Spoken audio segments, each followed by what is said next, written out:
Okay, nice. So I hope you have revised whatever we have discussed so far. Yes? So many of you are writing in the telegram that you need some 2-3 days break. How many of you are against it? Okay, nice. Also, for tomorrow only, we'll have class at 11 a.m. Okay? Only for tomorrow. Against, sir. Yes. Only for tomorrow, we'll have class instead of 5:30 at 11 a.m. Otherwise, usually at 5:30 p.m. only. I have some work in the evening, so for that, I asked them that whether I can take class in the morning. So 11 a.m. Okay, so tomorrow we'll have class on at 11 a.m. Tomorrow only, Tuesday. Okay, so what we have discussed so far in the last class? Rules and regulations. Manish ji? Status of ethics in public. Huh? Status of ethics in public administration. Status of ethics in public administration. So what is the status? Work culture. Work culture is not good. It requires leaders like Manish ji. Yes, of course. And? Conflict of interest. Ethical dilemma. Ethical dilemma. Nice. Can we give example of Kanwad Yatra and nameplate display for unjust laws which do not follow ethical? No. You should not give such example like Kanwad Yatra or nameplate display until there is a remark by the court. So you should give example of that only. Or where the government itself has rolled back the legislation that yes, we will take some time again and we will again roll it out. Something like that. So you should give objective example. Ego defensive can be broader thing. It may not have ethical egoism. For example, you not completing your syllabus. You may say, sir, we have optional priorities also. So that is more or less ego defensive. It have nothing to do with ethical egoism. So that is how it can be different. Understood? Nitesh. Okay, so I think in the last we discussed the role of rules, laws, rules and regulation in the source of ethical guidance. In that we discussed that how laws can be an effective source of ethical guidance.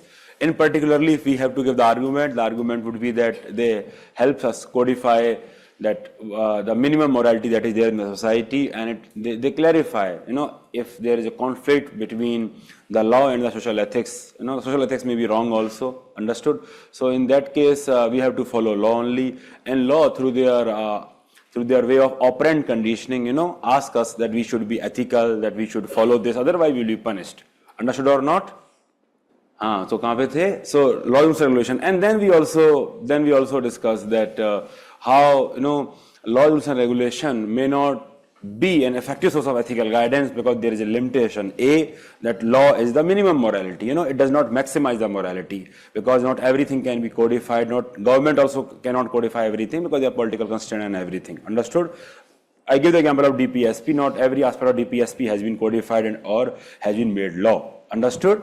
So that is the argument. Then there can be conflict between laws also. Please fill the Google form, Nitesh. Then there can be conflict between the laws also, and there it may be difficult to arrive at what is the right thing to do, and there your sense of ethicality and morality will always come into the picture. Understood? And the discretion is also there whenever you are applying law. So basically we understood that laws, rules and regulation, they may not suffice as source of ethical guidance. You will always need the context of your own sense of morality. Understood? And your own sense of morality is mostly reflected in your conscience. So that is our next topic, how conscience will act as a source of ethical guidance. Understood? So when we are studying conscience, we have to understand that this topic has to be understood in the context of limitation of laws, rules and regulation, to have larger impact, to understand that what is the importance of conscience ultimately to act as a source of ethical guidance. Understood? So conscience is what?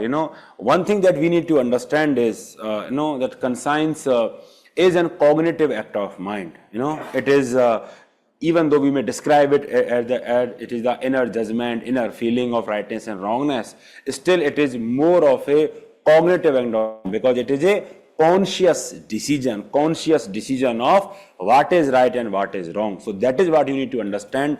Ultimately, it is your intrinsic intuitive capacity, in the context of decision making only. So we will be differentiating conscience and intuition after some time, but for now you have to understand that that is our internal judgment, overall judgment, that is conscience. And of course, as we can understand that our sense of judgment with respect to what is right and what is wrong is basically, decided by our sense of morality, outside expectation, our own life experiences, and that is how conscience can also change. We can give the example of Ashoka, and we can give the example of, Valmiki and everyone, the people who changed over a course of time. So basically conscience, it evolves over a period of time. A person may undergo its own sense of, a transformation experience for himself. Buddha you talk about earlier, what was the case, and later what was the case. So his own judgment actually changed a lot. Talk about Gandhiji after South Africa and everything, his own judgment also changed a lot. So basically a person evolves over a period of time. So that is what that we need to understand, that conscience develops over a period of time, and it is a combination of so many things. Understood or not? Basically nothing but your own moral sense of rightness and wrongness. One important aspect of conscience, again I will repeat, is it is a cognitive act of mind. Your mind is involved. It is a conscious judgment. It is a conscious judgment. That is how it is different than intuition actually. Intuition, as we discussed earlier, intuition basically acts as a subconscious level. It acts subconscious, and it is very instinctive. It is very instinctive in the sense that you may not always find ways to explain that how you are feeling what you are feeling. Sometimes you just feel it that this thing is wrong, even though you may not have argument over it. So basically it is more a case of intuition rather than cognitive judgment, because the cognitive judgment will demand that you have deliberated over it. Understood? There is some deliberation, some reasoning. Understood or not? I will give you a very crude example to make you understand. At times, if you ask the friends, female friends of yours, then they will say that I feel uncomfortable around this person. And if you just ask him that whether that person has done anything to you, they may not always explain it for whatever reason, but they will say that no, we don't find ourselves comfortable in the company of this person. So basically it is more of an intuition rather than conscious judgment. Subconsciously they are not feeling well with respect to that person. So it is more of an instinct, so that is intuition. I think if you can remember moral intuition, one of the basic aspects was that we may not always explain it. The color is blue and it is blue. We just the color is appearing blue and we just realize that it is blue. If something is appearing good, instinctively, it is more a case of intuition. Understood? On the other hand, in the context of conscience, it is a conscious decision. It is a conscious decision. The one aspect of consciousness is it is more of a case of reflections. When individual undergo reflections, when they think that what is right, what is wrong, then their conscience, it evolves over a period of time. I give you the example of the story of Narad Muni and Valmiki Rishi, when he was looting people, when he was, stealing things from the people. Then when Naradji asked him to ponder over what he was doing and whether his family member will take the blame for what he was doing, then when he pondered over it and when he got the answer, it actually led to the reflection. Buddha, he was doing self-reflection only for so long period of time. Understood? So conscience is basically a result of reflections. That is one thing that is very, very important. Reflections are very, very important because conscience is conscious judgment. Conscience is cognitive act of mind, and intuition is very much instinctive. You may or may not explain it. When we are talking about conscience and intuition, you need to understand we are already dealing with two things that are very closely related to each other. If I just explain this to you, often your intuition is the final product of your conscience, because your intuition is shaped by that only. Understood? But if we have to just write the answer, if you have to just divide conscience and intuition, then we need to understand the intuition is more of a instinctive judgment. It is spontaneous. You just don't feel that what have you done, but you just have done it. Understood? For example, you talk about the various actions of self-defense. I don't know how many of you in those moments of potential accident, So in those moments, you just act to save yourself. That is your instinct that is there. The very instinct is that you want to save yourself. But if you were given time to perhaps reflect on that, then perhaps you may act differently. Perhaps you would like to save others, or you would like to do things differently. Understood? The instinct is different, and that instinct is intuition. That is how it is different than conscience. It may or may not align with each other. That is what you need to understand. At times we do something instinctively, just by intuition we do it, and later on we repent over it. A child comes to you, and he's begging, and you just out of compassion, intuitively just give some money to that child, and later on you repent over it, that perhaps have I encouraged child trafficking or not. When you indulge in that reasoning, that reflections, and then you perhaps will make a promise to yourself that no, I know we will not give any more alms to the people who are begging before us. Understood? We will not be driven by the intuition, because the core of intuition is that we are just acting on the impulses.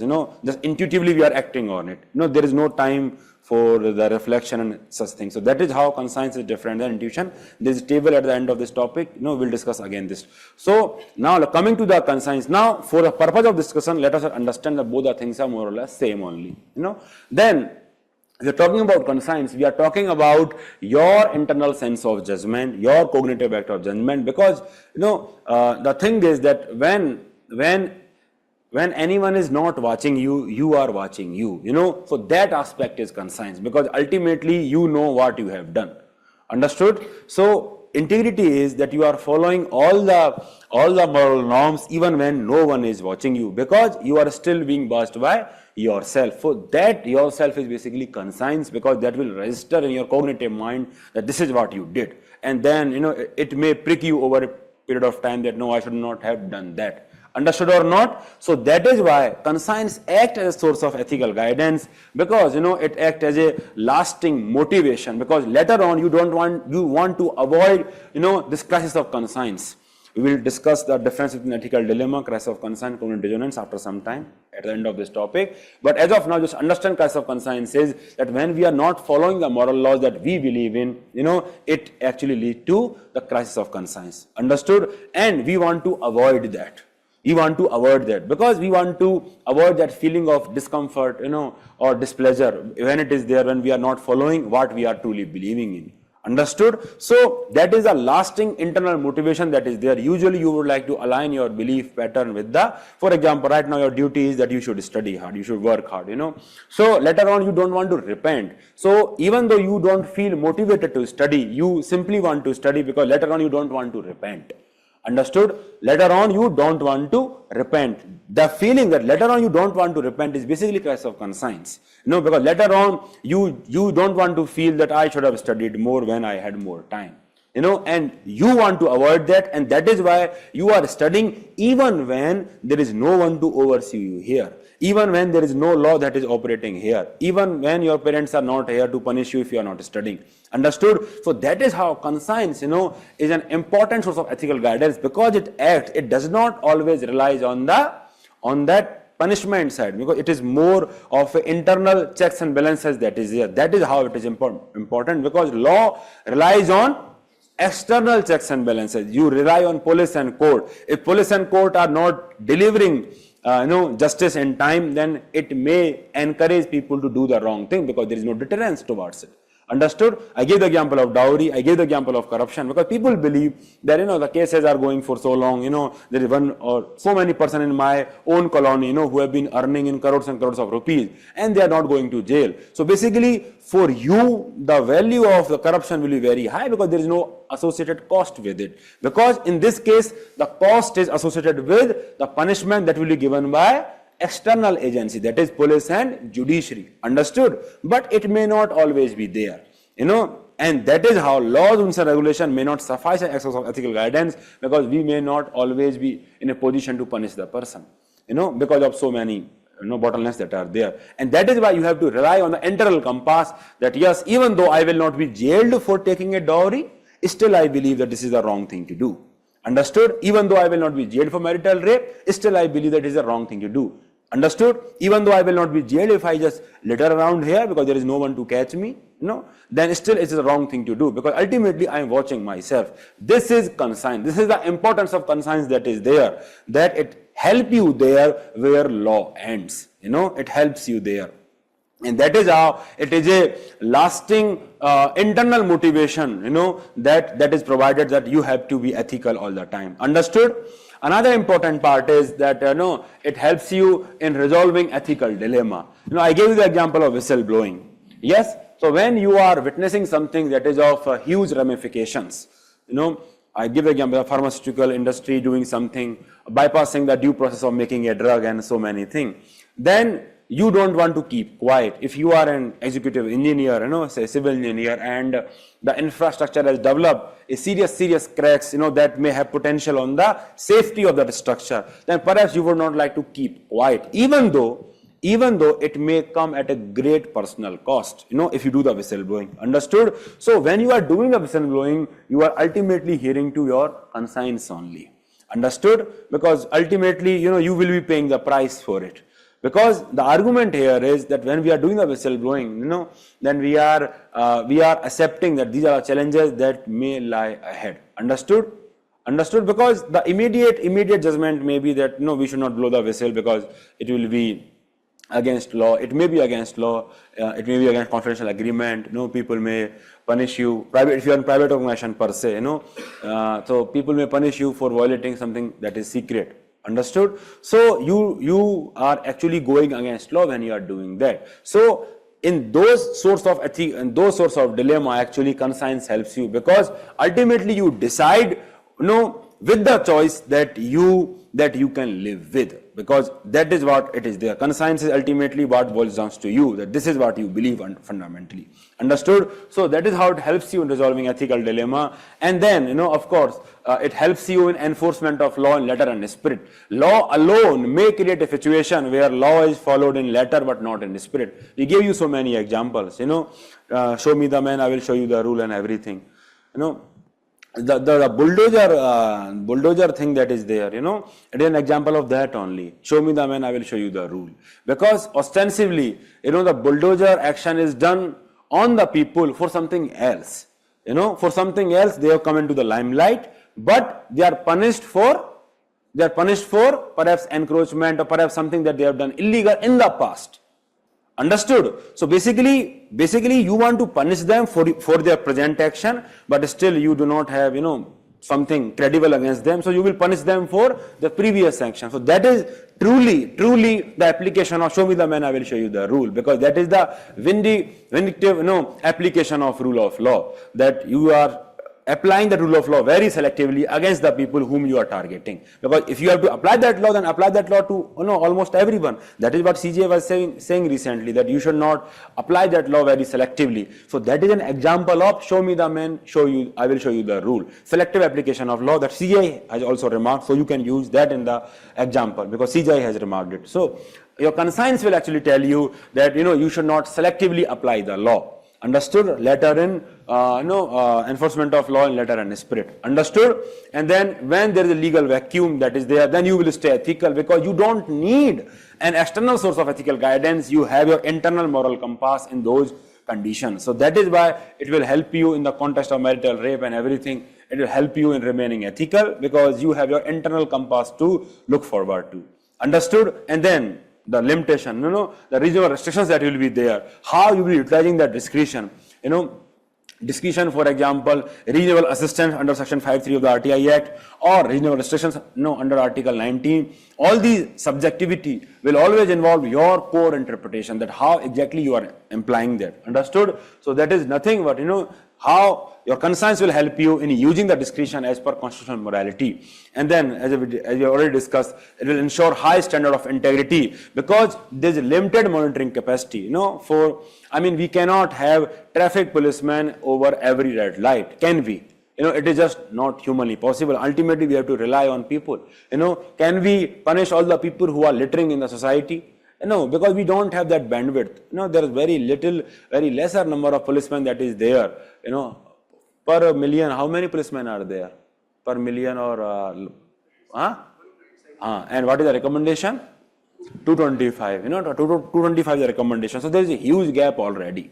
Almost the gap of 100 people, 100 policemen that is there. So we do not have that many men to enforce the law.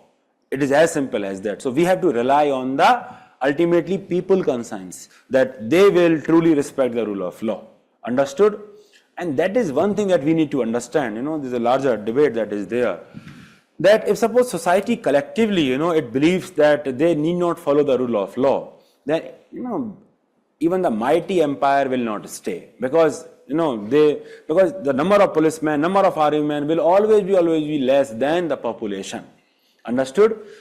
Understood or not? If you go to any crowd area, any crowd management area, how many policemen are there? Very lesser number of policemen are there, because instinctively you are relying on the people's, that most of only the miscreant will be few, and most of the people are law-abiding citizens. Because if all of them turn rogue, then how can they manage them? Because always in crowd, you talk about you're going to watch a cricket match, concert, anything, the number of security personnel will always be very few in number as compared to the crowd that is gathering there. If entire crowd goes bajak, then what will happen? What will happen? Rule of law will not be there. Understood? So the security arrangement that is there, they have this assumption that most people are law abiding, most people are peace loving. If that assumption is not there, then peace, law and order will not be there. That is what you need to understand. The police may believe that the people are enforcing, they are enforcing the law. They cannot perhaps enforce the law to that extent. Talk about colonial masters. They could not enforce their law. Ultimately they also had to go back. So it is not just possible. And another example that you can give is, you can understand from the perspective is, he has gone, Vishesh, actually. Another perspective is, have you seen those examples? I think earlier in Sri Lanka and later in Bangladesh, where people entered the president's house and they were, littering everything around. That example is of what? When people no longer feared law, what they did. Understood? So that is what we need to understand, that you maintain high standard of integrity, by even though you have limited monitoring capacity, limited enforcement capacity, because ultimately you rely more on the internal source of ethical guidance. Understood? Conscience promotes, your personal brand of accountability. In law, it is same as that question that has been given by this year, Immanuel Kant question. In law, you are guilty if you are violating the right of others. In ethics, you are guilty even when you are thinking of doing so, because ultimately it is promoting personal accountability. Even though you may not be held legally accountable, in the context of, for example, marital rape, in the context of, for example, corruption, where things may go unnoticed, or maybe because there is a lacuna in judiciary, because you are not punished, does not mean that you should do the wrong thing. Because ultimately it is asking you that you should take your personal accountability for whatever you are doing. CGI, you just Google search it, Navdeep, you will understand. CGI has remarked recently against the selective application of bulldozer action. That is an example of basically, show me the man, I will show you the rule only. Understood? One example was recent, I think Rajasthan only, my own state, where they wanted to punish the person and they bulldozed the house. Later on, it was found that the person, the alleged criminal he was a tenant only. And he was a tenant, so they bulldozed the house of, the landlord. How wrong it is. You understand how wrong it is. So basically that is the instant justice, can lead to the hurried justice or buried justice actually. That is what it is. So promoting, now people are writing, chat box collapse karwa do. Format is always open. Can you imagine? So he's not here. When he comes back, then I will ask him to do so. So it actually asking you, conscience is actually asking you that you take personal responsibility for what you are doing. You should not rely on external checks and balances. Just like I am asking you that you should take personal responsibility for what you are doing. You need not rely on parental supervision here. The parents will tell you, please study beta, Raja beta, because it is not there. Understood? So conscience is asking you, that you should actually listen to your conscience. Then resist unethical pressure actually, because in the work culture often sacrifices may be demanded. The people do the utmost sacrifice. Only those people can do the utmost sacrifice whom are really believing in their conscience. You talk about Tukaram Ambale, who sacrificed himself in to capture the Kasab alive. He hold on the barrel of the AK-47 and took entire bullets on himself. Understood? So that requires a lot of courage, lot of belief that what I am doing for the public cause, because no one actually asked them that you go and hold that AK-47 onto yourself, but he did that. And that reflects a lot, that talks a lot about his conscience, that what he truly believed in. Understood? So, resisting unethical pressure, it requires a lot of courage of conviction, lot of conscience basically. And ultimately, you need to understand that, conscience, it is actually dynamic aspect, consistent development will always be there through reasoning. Reasoning is basically reflection. It is very, very part of the conscience, because conscience is the cognitive judgment. It is part of your consciousness. Understood? And ultimately, individuals' conscience has helped society in the evolution of their ethical standard and society. One conscience of Raja Ram Mohan Rai changed the Sati law. Understood? One conscience of Gandhiji, changed so many things. So basically, conscience of few people can change the narrative about the ethics of the majority of the people. You talk about Delhi Metro in the context of E. Sridharan, you talk about Election Commission in the context of TN session, even though the entire work culture was, not that great, then these people came and, through the visionary leadership, because their sense of morality, their sense of conscience actually led them to do something that actually changed the entire work culture. Understood or not? So that is very, very important. The conscience can actually help you in terms of raising of ethical standard of society and ultimately laws also. Understood? Understood or not? So basically, this part you need to understand in the context of limitation of law, that how conscience you. But the question is conscience, the question was last year. The question is conscience more reliable guide than laws, rules and regulation? The question is it more reliable guide than laws, rules and regulation in the context of ethical decision making? Then you have to understand that you cannot always rely on conscience also, because conscience has its own limitation. So what are the limitations? The very limitation is subjectivity, because it evolved over a period of time. The conscience evolves, your understanding of rightness and wrongness fundamentally, it emerges over a period of time. Understood or not? So there is subjectivity that is there. The people who commit jihad, the people who indulge in, the Udaipur incident that was there, Sir Tanfe Juda incident was there, then when those people are doing that, they fundamentally believe what they are doing is right. So basically for them they are doing ethical thing only. Even though entire society is against them, then they will think that, it requires revolutionary like us only to change the things. The people who do the acid attack, how many of you seen that? So many examples are there when a girl, if she concede to the friendship request of a person, then those jittered lovers, what they will do, they will just throw the acid, and they do it as a matter of entitlement. क्या है वो dialogue? तू किसी की हो नहीं सकती, मैं होने नहीं दूंगा. What is that dialogue? यार वो कौन सी movie? Anjali, yes, Anjali is there. Yes, Anjali, मैं तुम्हें किसी का होने नहीं दूंगा, तू किसी को, ऐसा कुछ है.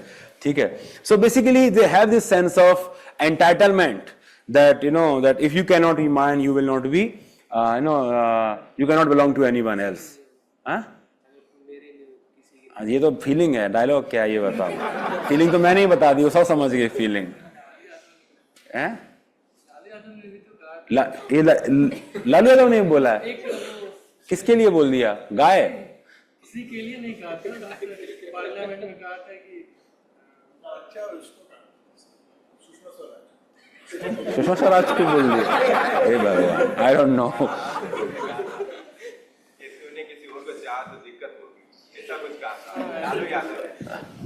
हाँ, मैं तुम्हें भूल जाऊं ये हो नहीं सकता, और तुम किसी की हो जाओ ये मैं होने नहीं दूंगा. ये देखो विकास जी बहुत मूवी देख रहे हो आजकल, हैं? कौन सी मूवी है? ओके, धड़कन मूवी है मेरे ख्याल. Sunil Shetty. So basically, yes. So basically, this movie actually believe the people who are saying that they believe in this sense of entitlement, and when they are indulging in acid attack or anything like that, then they believe that what they are doing is right only. So their sense of compass, actually hila hua hai. Yes? So their, their conscience is actually, wrongly framed. So that is what the people who indulge in honor killing, for example, people who indulge in honor killing. So all these are examples that your conscience is wrongly trained only. Your conscience is wrongly trained only. I think I can give you the example of myself. The version of me before I went to Kharagpur. My own sense of conscience was wrongly trained with respect to non-vegetarianism. Because that is a perspective of experience only. The perspective of, हाँ भाई समझ गया क्या माफी मंगवाओगे क्या यहाँ पे अब दंड बैठक it has changed देख रहे हो आप हाँ इसमें ये क्या नाम है आपका मोहसिन ये क्लास के बहुत होनहार विद्यार्थी हैं ये इनको बिलीव नहीं होता अच्छे काम में कोई बिलीव नहीं है इनको कि सर आप वास्तव में खाना खाने गए थे ये बात उन्होंने एक बार में मान ली ये तो आपने किया ही होगा सर ये इन्होंने एक बार में मान लिया इसमें कोई क्वेश्चन नहीं है नो डाउट क्या सपोर्ट कर रहे हो लग नहीं रहा है yes so basically the perspective of conscience may be wrongly trained so it requires self reflections personal experience just like my own perspective changed over a period of time it was there so that is what you need to understand that conscience has a lot of subjectivity it depends a lot on cultural background life experience and so many things understood and then there can be influence of external pressure also it can distort your own sense of judgment the parents who indulge in honor killing at times they are torn between their love for their ward and what society will think of them if they don't do anything and if they are torn between them that this external pressure can change their view their fundamental view that what is right and what is wrong and it can create an external pressure that can actually influence their own cognitive judgment that what is right and what is wrong understood so these example of female genital mutilations, in which things are justified in the name of culture, because if we don't do it, then what will society think of ourselves? Understood? So that aspect, the external circumstances, it can actually lead to the problems. So that is why conscience may not always be reliable guide for ethics. That is what you need to understand. The lack of clarity. You yourself may not have clarity what is right and what is wrong. Then how will your conscience will give you clarity what is right and you talk about Arjun. In the context of Mahabharata war, he just did not have any clarity that how he can attack his own relatives just to rule over the kingdom. So when he was in that conundrum, when he was not able to decide what is the right thing to do, then for him conscience is not providing any guidance actually.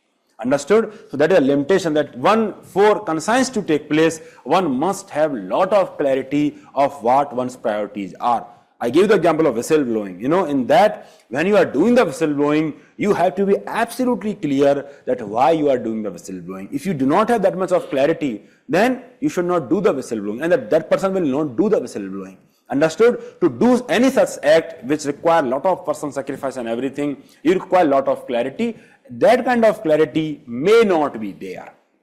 That kind of clarity may not be there. That is what you need to understand. Another thing is that, people may justify their wrong behavior, if they can just convince themselves, by giving some rational argument. They can rationalize their behavior. The example of smoking that I gave you, not in the context of ethics, in the context of cognitive dissonance. That if they have smoked 1 or 2 cigarettes, if someone is in, let's say, Bhopal, if they smoke 1 or 2 cigarettes, and they know that it is wrong, and their conscience is pricking them, then they will just silence their conscience by saying that the people in Delhi are having 8 to 10 cigarettes per day. What if I just have 1 or 2 cigarettes?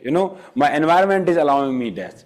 Understood? So basically they can rationalize their own unethical behavior. Often when the divorce is there in the working couple, the husbands, the male ego, they usually justify their own wrong behavior or the wrong behavior of or they label the level of wrongness on the behavior of their wife.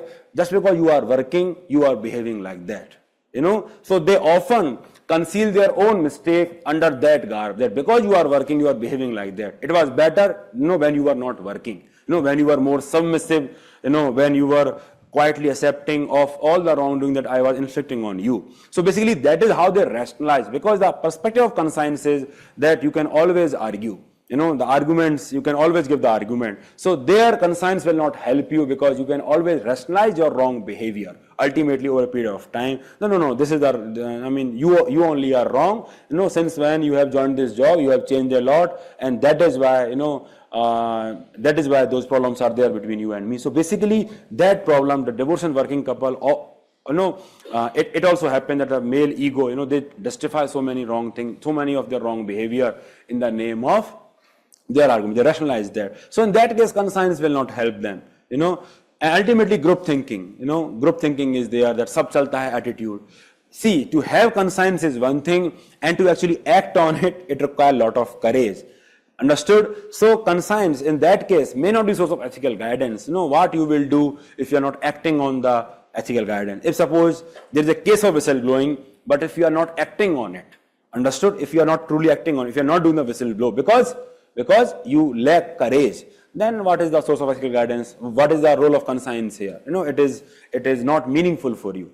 Understood? So basically now we have understood that conscience is involve a lot of subjectivity, and it can change. People can rationalize their behavior. Conscience is not sufficient. You require courage also and so many things. So basically, conscience, now let us just turn to the question. Is conscience more reliable guide than laws, rules and regulation? In the context of ethical decision making. Then the answer should first start from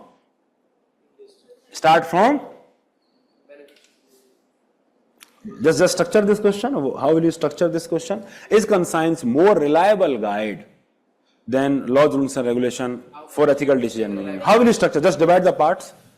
The first heading would be how conscience is reliable source for ethical guidance in the context of limitation of law. So your answer will start, your introduction may perhaps start with the limitation of law. Because the question is than rules and regulation. Is conscience more reliable than rules and regulation? So the context will be that yes, laws, rules and regulation, they have a lot of limitation, all the limitations we have just discussed. And that is why conscience can help you. You can perhaps make a table here. In the left side, you can talk about that how limitation of laws and regulation in the context of ethical decision making, and the right side can be how conscience is help you in the ethical decision making. Basically, the weakness and strength part, that we have discussed. Understood? And then the next part is conscience more reliable guidance than laws, rules and regulation of ethical decision making? That part you will talk about. That the limitation of conscience is also there, because of all these things, subjectivity and so many things. And that is why at times we need the laws, rules and regulation. There you will talk about the importance of law, because law is more objective. The second argument of law was that law decides when there is a conflict between law and social customs, law and social morality, then law decides what is the right thing to do. So your conscience may be the triple talaq is right. Your conscience may be parda pratha is right. Your conscience may be dowry is right. But law will tell you all these things are wrong. The parda is not specifically barred, but the triple talaq and the dowry is wrong. So that is what is the importance of law, that obvious moral wrongs which may be justified in the name of culture, which may be justified in the name of conscience, that I am feeling like that only. The mother will say in the honor killing, I am feeling like that only. The jihadis will say that this is what their own narrow perception of religion is. This is what I must do. Then the law will tell them that you are wrong, even though howsoever strongly you feel towards that I should just do this then. Understood? So their law will be acting as a more reliable source of guidance, because you need certain uniformity of behavior. Law provides that. If the government just allows that everyone can act on, as per their conscience, how will we function? How will we function? Understood? Some people want that there should be a gap of 3-4 days. Some people say that no sir, there should not be any gap. So how will you function? There should be so much of randomness. Understood? So ultimately there has to be some law, some objectivity in what we are doing. To create that uniformity of behavior, to create that objectivity of behavior, we need law. And that is what you will write at the end, that how objectivity is also required, how law is also required. Understood? Understood? Shall I discuss this table first and then ask you to note, or shall we just note first? Note कर लीजिए थोड़ा सा. हाँ बिल्कुल लिख सकते हैं, वही तो है. तो मेरा खुद का एग्जाम्पल ही तो वही था. या Shubham, that is a very good argument that it will breed absolute relativism. That is a very good argument. That if you always, I mean, if you just rely on conscience only, then it will breed absolute relativism. And that may create problems, because ultimately you require some uniformity, something like that.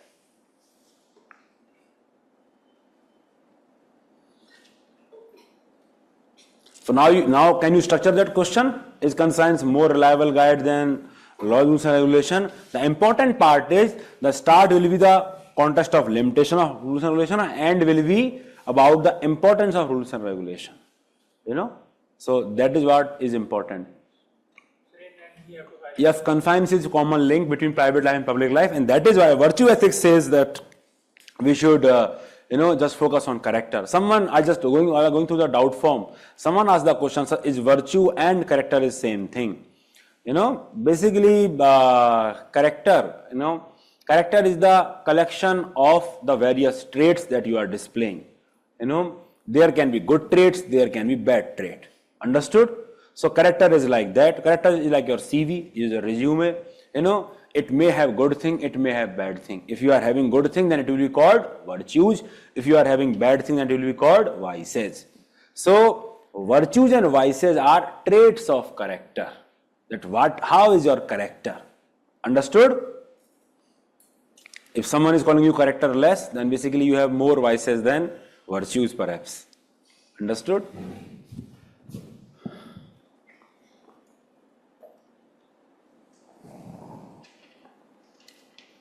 Honesty, integrity, all those good virtues are positive characteristic trait, and the negative characteristic traits are vices. Conclusion in this question will be about that. First, one should intellectual integrity you can always involve here, that one should always raise one's conscience, one should always indulge in self-reflections, because we need to elevate our sense of righteousness ultimately. So conscience is an ever-evolving thing. That is what we need to understand.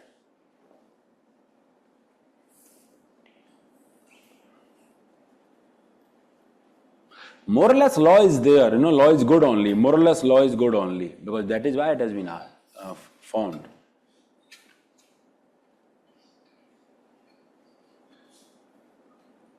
In that question, you can't conclude with both are needed in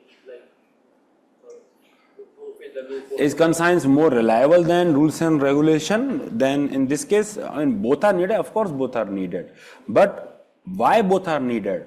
Both are needed because you cannot always rely on conscience. Ultimately, the conscience more or less has to align with the law in the context of constitutional morality. So that is what you can argue, that we need to, the verdict here is, see, when I wanted to discuss that in the section A answer writing, when you are talking about conclusion, in the context of section A answer writing, you must give some perspective. So here perspective is, if suppose conscience was, in for, something that cannot fail you, it is very absolute guide, it is good only, then this question will not have any merit. Yes, this question will not be framed. Understood? If conscience did not have any limitation, then there is no relevance of this question. So the relevance of this question is in the context of limitation of conscience. So the conclusion should always be with respect to how you can improve the conscience. And there only I was talking about that you should focus on self-reflections, reasoning, intellectual integrity, so that you can elevate your sense of morality. And when you do that, you will mostly align with the law until law require reform. So your sense of morality will actually lead to the legal reform also.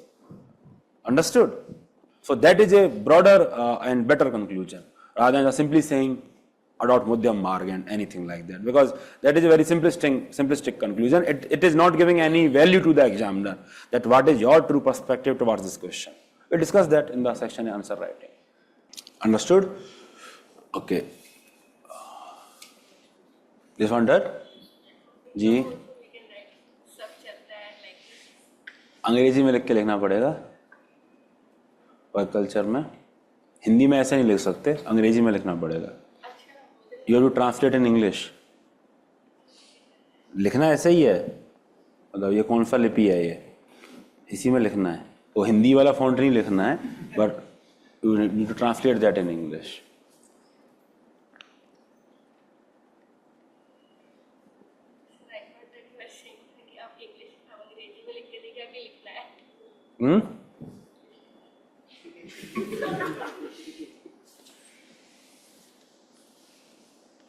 हो गया? बोलो भाई, बोलो क्या? हाँ,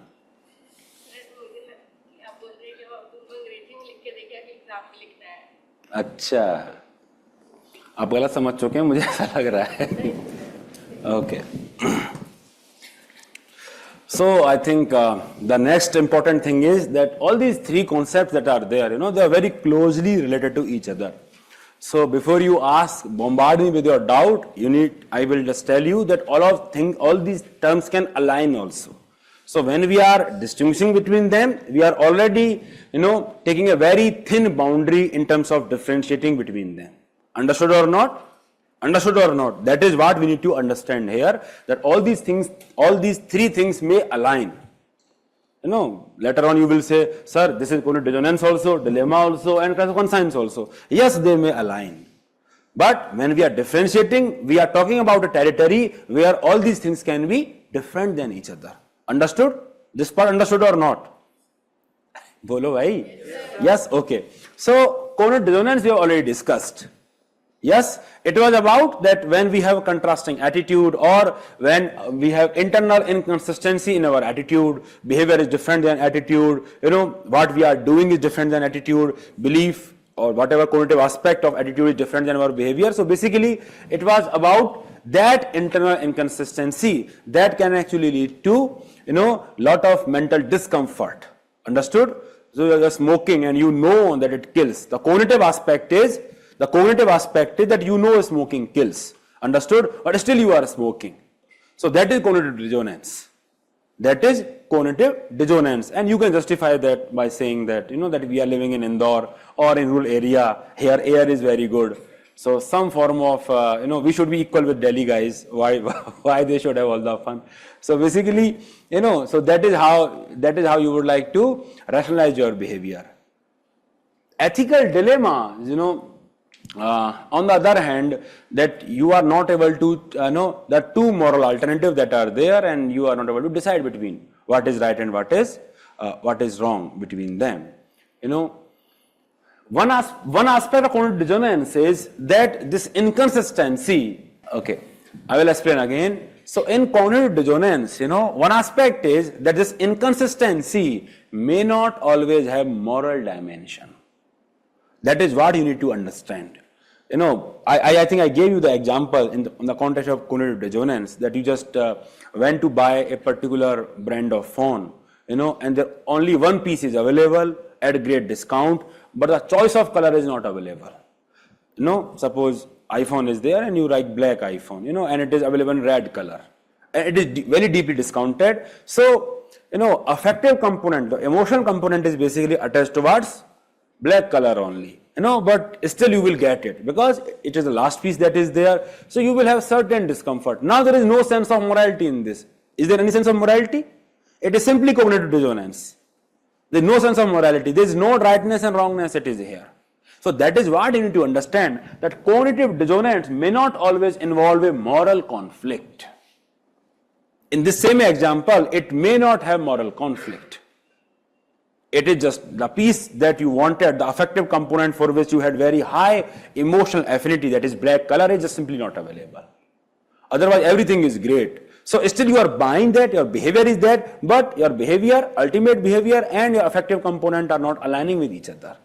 The cognitive component is just, it is a very good phone, it is a very, fast phone and everything.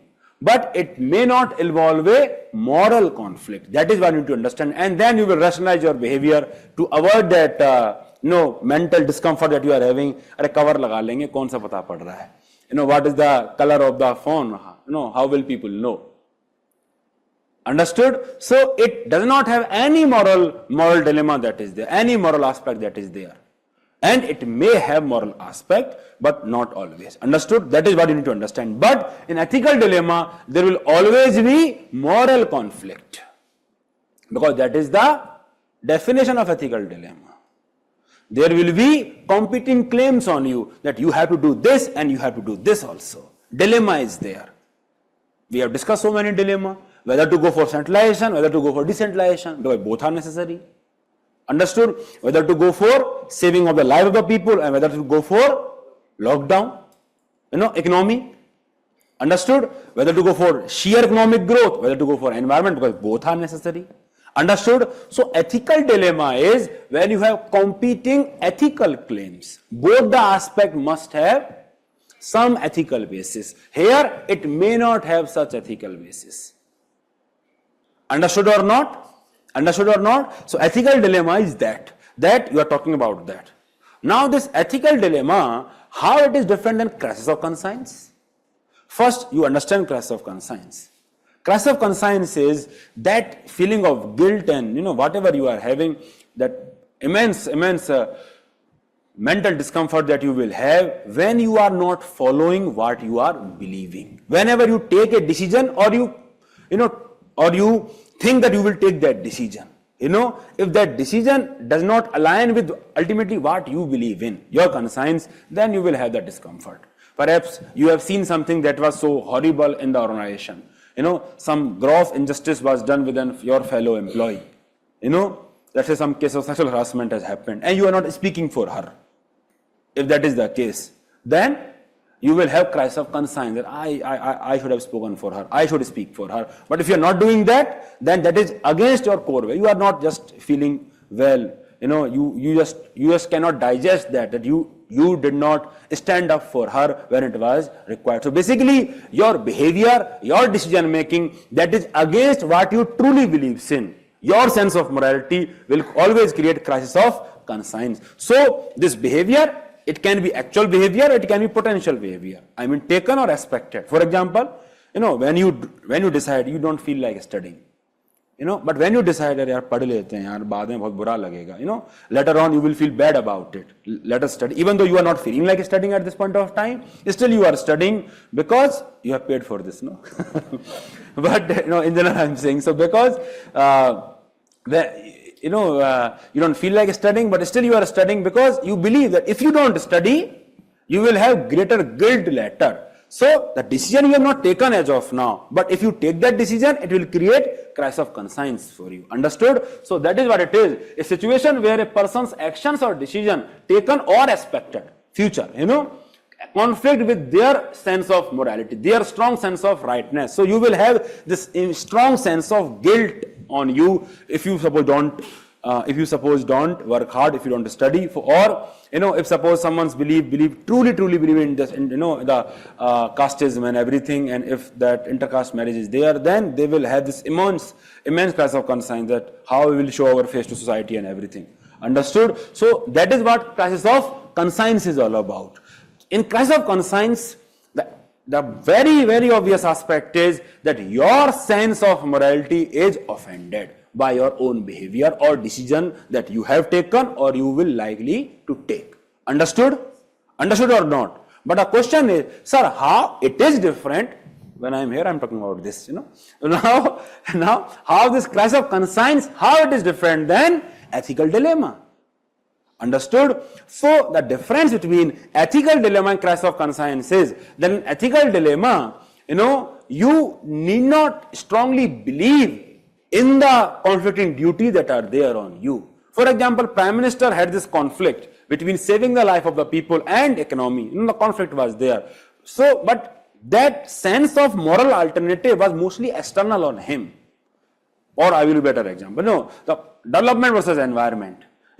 Until and unless you feel very strongly about development or environment, you will not have crisis of conscience. Until and unless you feel very strongly about either environment or development, you will not have crisis of conscience. You will simply have dilemma that whether to go for development or environment, just like this. But if this belief pattern become one of the aspects, become part of your core value, that you very strongly feel about, then only the moral ethical dilemma may translate into crisis of conscience for you. So, for ethical dilemma to translate into crisis of conscience, one thing is important, that you must believe in it very passionately. Then only it will create a conflict. For you to feel crisis of conscience when you are not studying, it is imperative that A, you should have this first feeling that you should study. समझ में आ रहा है कि नहीं आ रहा? For you to feel that guilt when you are not studying, the primary requirement is that you should believe that you are supposed to study. If you don't even believe that you are supposed to study, then you will never have crisis of conscience if you are not studying. That is true or not? That is true or not? But you may have ethical dilemma. Because, it is external. Your parents has given you some money and they will ask you that, please study. Papa ne bola hai, pad lo, dost bol rahe hain, enjoy kar lo. My friends are asking me that I should party with them. So there is a, parental obligation and friends obligation. So now it is dilemma. I am giving a very crude example as to make you understand. So it is a, very external dilemma. So ethical dilemma, may involve two moral conflicts, even though you may not believe in them very personally. That is what, it can be basically a sense of conflicting duties on you, external duties on you. Basically, RTI, the same example of RTI, whether I should give this information to this person or not. Public interest versus oath of secrecy. Now here, this person may not have very strong feeling towards that information or anything. He just have to take that decision. So for him it is dilemma, yet it has not become crisis of conscience, because he does not have any strong, strong sense of either towards oath of secrecy or towards transparency. Understood or not? Understood or not? So that is what it is. The ethical dilemma, it can be from the external perspective that you are required to do both the things. Understood? चेहरे से तो नहीं लग रहा है. Suppose you have two brothers. I will give another crude examples. Crude examples say only you understand. Suppose you have two brothers. Understood? And two friends, I would say. And you don't feel any difference between these two friends. Friends are good friends only. And both of them demand you the same thing at the same time. That it may create a sense of dilemma for you. But not crisis of conscience.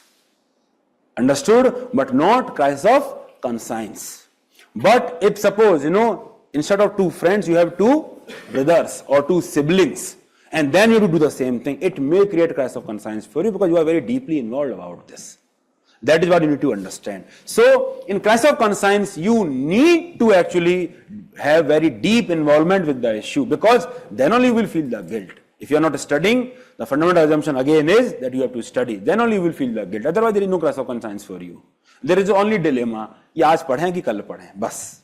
There is only dilemma. It may not yet become the crisis of conscience. Understood? So basically, here we are dealing with a broader category of inconsistency, which may or may not involve the moral aspect. Here, it is always will be having moral aspects, but it may have external compositions. Understood? One friend is asking you, please do this for me. Another friend is asking you, please do this for me. And you are like, the dilemma is there for you. But here, if you truly, believe, or you are more closer to one friend than the other, then it may lead to the crisis of conscience for you. Understood?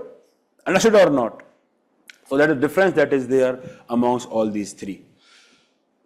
Now, another difference is, between conscience and intuition, that we have already discussed, that it is more deliberative and reflective, because ultimately it is a conscious decision. The cognitive aspect is involved. And that is how it is different than intuition, because it is automatic and immediate. There is no such conscious, it is mostly subconscious. It is mostly subconscious. And that is what, it may be at times harder to explain. It may be at times, you may have just a hunch that, I just don't feel like that is the right thing to do. Although, you may not have any logical argument to back that up. You just feel that what we are doing is not right. Understood? So, that is how moral intuition is different than conscience. Understood? That is how intuition is more immediate source of knowledge to you, if I can just say that. And that is what we discussed, that how all these great thinkers, More and everyone, they actually opened a more immediate source of knowledge to you, that you can rely on intuition also at times.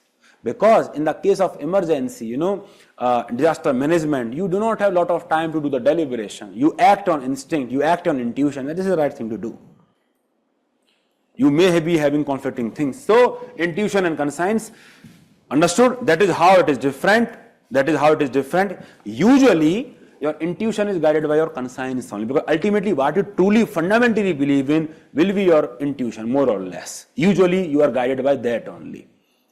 Usually intuition is the end result of your conscience only, usually. But here, since we are just talking about a very, very small window in which we have to differentiate, then this is the window. It is the case of reflections, and it is a case of subconsciousness and more automatic and immediate judgment. And we may find it hard to explain. If you just did not like, Abhishek Bachchan's movie, then you did not like it. You may not have facts to explain why you are not liking that movie. You just did not like it. If you don't like blue color, you don't like it. Understood? Very, very clear. Intuition is there. Understood? So that is.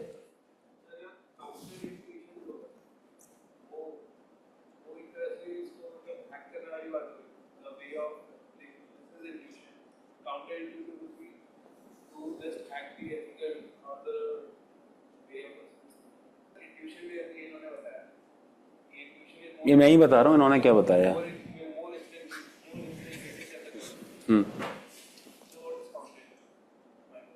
What is? मुझे भी नहीं पता है, ये तो आप ही term लेके आए हो ना, मैं एक्सप्लेन कर रहा हूँ उसको. ठीक है, understood? So that is how. So the question was, the last question came that how moral intuition is different than moral reasoning. Understood? So in moral intuition, your sense of judgment is immediate. When you read the case study, for example, your sense of judgment is, this is what we should do. You find the argument later on. That is moral reasoning. When you do the merit and demerit of each and every option, then you do moral reasoning. Understood? So moral reasoning is more deliberative and reflective process basically. It involves that you are weighing pros and cons, you are aligning with various theories, whether I should follow virtue ethics or deontology or something. So you are properly giving reasoning here. Understood? So that is moral. Moral intuition is more immediate sense of judgment. This is right and that is what I should do. Understood?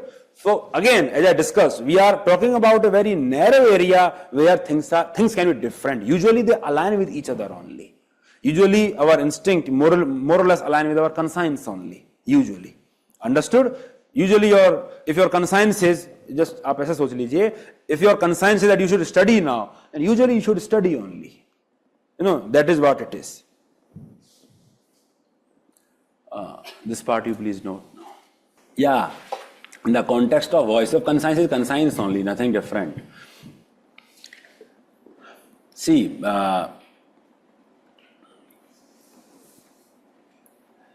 not necessarily.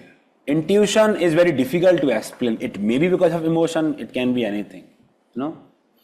Yes, in the context of case study, you can interchangeably say, because there such differences are not accounted for. You can say, I will be facing crisis of conscience, I will be facing cognitive dilemma, because in cognitive dilemma, in case study, it involves moral dilemma. But in the context of section A, if you have to differentiate between ethical dilemma and cognitive dissonance, then you will say a cognitive dilemma may not involve ethical aspect or moral aspect to begin with. But in the case of case study, it will always have moral aspect. So you can always say cognitive dissonance, I will face cognitive dissonance if I do this. For example, if you are a young dynamic SP officer in the same case study of Sand Mafia, it is there. So in that, if you are suppose seeking transfer, then you can say that I will be facing cognitive dissonance, if I do that, because your attitude is to serve people and your behavior is not serving them. Understood? So that is why you can say that I will be having cognitive dissonance. You can also say that I will be having crisis of conscience. You can also say that. And you can also say, that my intuition is that I should stay and do the work. And the reasoning part will be that now perhaps you have responsibility. See, in that case study is a good example actually. When you read that case study, Sand Mafia case study, the immediate judgment is, always the immediate judgment is that we should not run away. Yes, that is the intuition that is there, that we should not, that is the intuition that is acting on you, that we should not run away, we should do the job. But that will actually lead to that your family may be endangered. So that is the reasoning part, that yes, we have to take care of them, so additional security and everything, that will justify. But your immediate judgment is that we should not run away. Understood? So that is more or less intuition only that we are acting. Understood?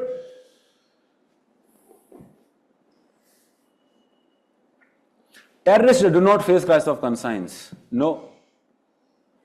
Terrorists, in fact, terrorists are great example of that conscience cannot always be, an effective guide of ethical guidance. So terrorist example is not a good example. Terrorists are not following that. Understood or not? Terrorists are simply following that is the example I gave you, jihadis, because they truly believe that we should just avenge everything and do everything. They truly believe in what they are doing.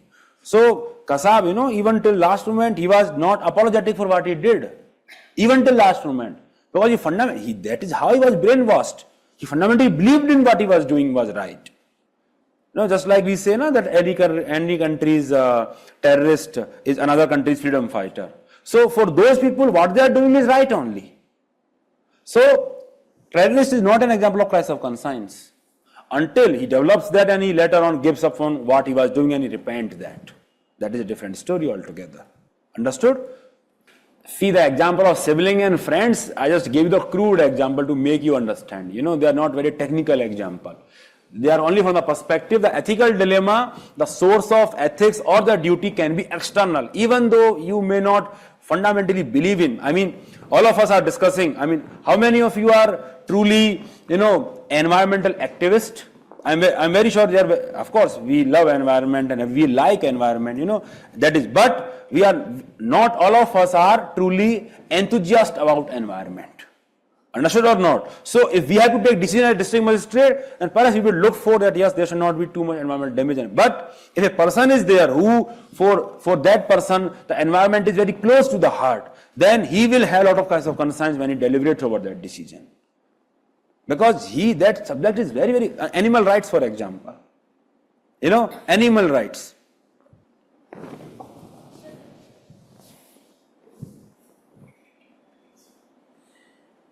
An organization published a medicine for money, which a scientist was against.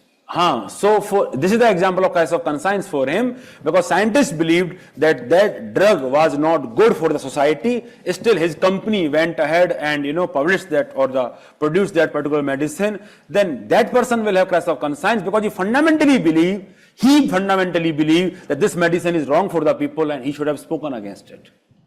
So that is a great example. Scroll above, please. Yes. It also means that by solving case study, we should reason not. Yes, definitely in case studies. See, in case study, बहुत जल्दी है. We want to discuss that in the case study only. But see, in case study, all of you are writing mains only. Yes. So if 10,000 people are writing case studies, then how many of those people you think will take the option that they will seek transfer in the sand mafia case study? How many people will seek the transfer? How many people will take unethical decision making, do unethical decision making in the case study? I don't think any person will do that. Yes, but then why there is so much of difference in the answer?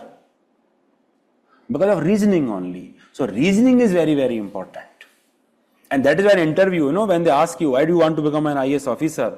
And if you give the argument, that is inconsistent and you do not have that much of reasoning, then you will not get marks. That question is asked for reasoning only. Everyone will say public service, diversity of everything, but they want to see that whether you truly believe in that or not. So that aspect is checked there. So reasoning is very, very important. Yes, reasoning is important case study. Yes, I will add.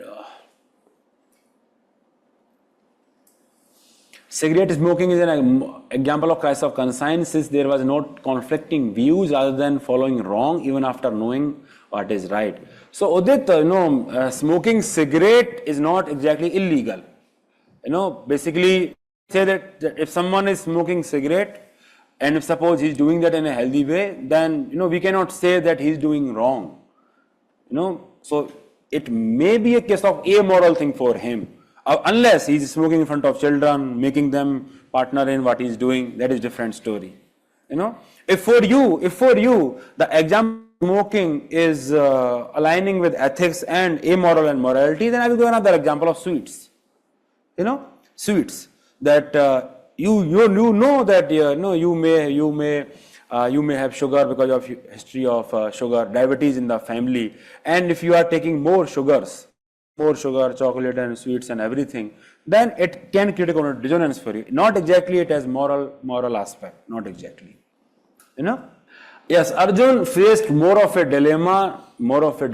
Yes. Yes. Yes, I will try to add this in handout. Yes. No. I mean, we cannot always say that, Gokul, because in intuition, I mean, we cannot always justify or give reasoning for what we are doing. But conscience is a very conscious act of mind. So you actually have reasons to argue with. Intuition is just like that. If you are not liking blue color, then I cannot ask you that give me reasons why you are not liking blue color. So I cannot ask you that. It is more of an intuition that you don't like it simply. Yes. Yes, integrity work at conscience level. Yes, that is right. It works at conscience level.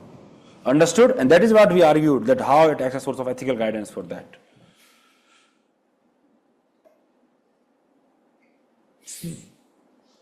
So you know this example, that whether any confidential info he has got, a journalist has got some confidential info, and it is against privacy of some other individual, versus that information necessary to disclose because of public safety. So that is more of a case of dilemma on him until he feel very closely with the aspect of public safety, confidential info or the right to privacy.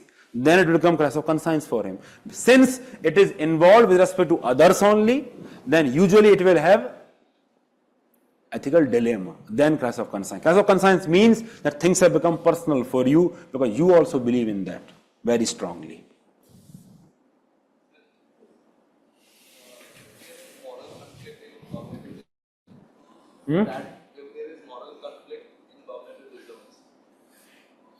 Moral conflict can be there, cognitive dissonance, yes. Moral conflict can, it will become crisis of conscience. If you feel it strongly, crisis of conscience is basically strong. You need to feel sufficient. I give the example of study. When you will feel guilt. Crisis of conscience means guilt. When you feel guilt, only when you feel strongly about it. Okay, done? This part is done? Ji. So you said that conscience is the result of reflection. So reflection means considering the results. Reflections mean your sense of morality, that you are engaging in that. You can evolve your reflections over a period of time. Reflections are thinking, that you are thinking on them. Like Buddha, he contemplated, he meditated, what he was doing. Reflections only, reflections. कितना दुख क्यों है संसार में? Just like that. So these are some of the important quotations that you can use. There's a higher court than court of justice, the court of conscience, because it's so courts. In this, suppose this question is given to you in the context of quotation. That what does it means to you? Then there is a higher court than court of justice. So basically, what does it mean? Because court of justice can be wrong also. Court of justice, believes in that no innocent should be punished. And that is why some people may go scot-free because of lack of evidence. Understood? So if the question comes to you that what do you mean by this quotation, then you should talk about limitation of courts here. That how in this present context the courts may have limitation in terms of pronouncing judgment, but the individual knows that whatever he has done, whether it was right or wrong. So that is why this question, if you are answering this question, always have this context of limitation of court. Higher than court of justice, similarly, is conscience more reliable than law, rules and regulation? The same connotation is there. Understood? The same argument. One can win a court of law, but not in the court of conscience. Same argument again, because of lack of evidence, simply because you have get a lawyer, Ram Jethmalani, was there for you. So simply because you have great lawyers, you can win in court of law, but not necessarily in the court of conscience, because you know what you did.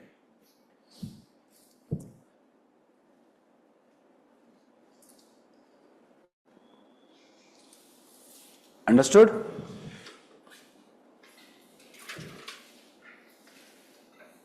this actually, you have to take it with a pinch of salt. This particular statement. Can I discuss it?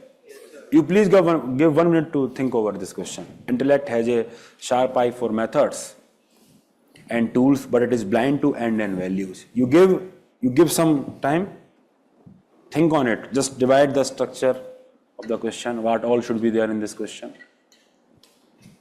So what are the chief arguments? It is similar to Gandhiji's science without human. Yes, it is similar to that.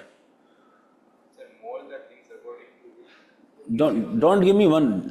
Write the parts that will be there in your answer. This is the part that we discuss in the context of Econ Science Moral Level Guide. For your own satisfaction, you are giving me one part. Of course that is right. But I am looking at something else. That is why I have asked you that please discuss the various. Just give me the headings that what all you will discuss. Wars are poor children to carve better tomorrow. Wars are poor children to carve better tomorrow. So. It's related to methods and tools.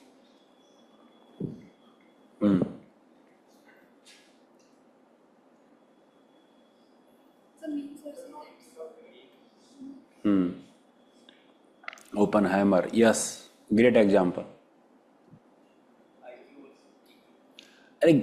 Why are you giving me examples when I am asking you give me structure? Now it is my turn to ask question. Give me structure, give me heading and subheading of your answer. Just in how many parts you will divide the answer? Just give me that. That is done. I am looking at something else. Why are you not thinking? When I am telling you, I have heard, yes. Why are you not thinking? Give me 3 parts. Yes, Khushi. Yes. Vishes, Kana, give me the parts of this question. बोलो भाई. हाँ, आप बताइए. Intellectual integrity without moral integrity. बोलिए. Limitations of intellect, what are importance of intellect and limitations of it. दोबारा बोलना. Limitations of intellect. Limitation of intellect. Yes. There are importance of intellect and Yes. limitations of it. Very good. So, सबसे important तो यही है. One part is that only, yes, knowledge without character and everything, science without humanity. That part is absolutely fits there. That intellect has a sharp eye for methods and tools, but it is blind towards ends and values. So basically, science without humanity, or knowledge without character. That you have a lot of skills at your hand, but you don't know how to use them. Cyber hackers, everyone. You are the people who are doing insider trading and everything. Understood? So you have a lot of tools at your disposal, but you don't know how to use them because your intellect, your arguments are blind to ends and values. For that you need conscience. That is what he is saying. Understood? How various scientists are misusing the scientific knowledge, into creating, let's say, bio weapons, chemical weapons, something. Understood?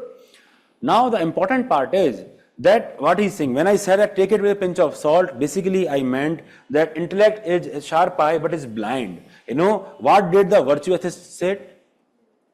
They talked about internally that how you can find ethical standard by reasoning only. So it is not always blind. Unexamined life is not worth living. Why? What is dialectical method? So that is, dialectical method is relying on intellect only to find the true value, true knowledge. Understood or not? So that is what you need to write, that it is not that right. Of course, intellect, then that just means that you need to train your intellect more. You need to be having intellectual integrity in terms of discovering the knowledge and truth. Intellect is very much, and what did John Rawls argued? What did Kant argued? All the thinkers argued about this aspect only, rationality only, thinking only. So that is why I said take it with a pinch of salt. Understood? That yes, it highlights the importance of conscience, but role of intellect is also there. Understood everyone? Online walo? Understood? Very nice. What is your name? Kriti. Nice. Very nice. लिख लिया? लिखना भी था ये.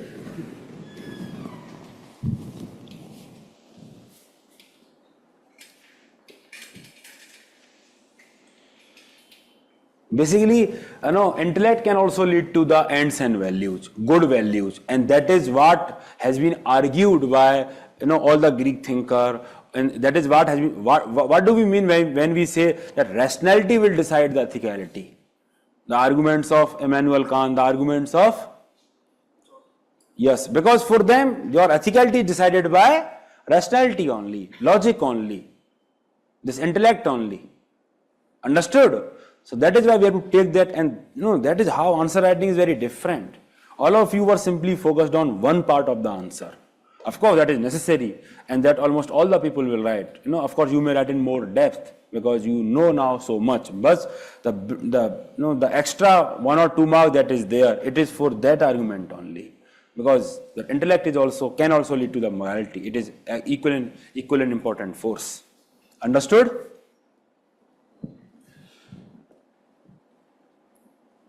Okay, done? So now let us move to the next topic, that is corporate governance. Third वाला समझ नहीं आया, कौन सा है थर्ड? इसको छोड़ दीजिए आप, it is not that important. You can leave it. Okay, so let us talk about corporate governance.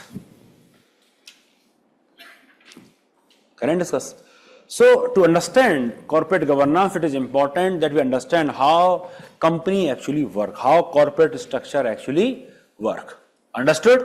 So how many of you are having, let's say, shares of Reliance? हाँ तो शर्मा क्यों रहे हो भाई, मालिक हो आप. He is the owner of the Reliance sitting amongst us. Did you get the invite to the wedding? हाँ? क्या? I have done this at my mother's name. Mother से उनको आया फिर? उनको इनवाइट आया था?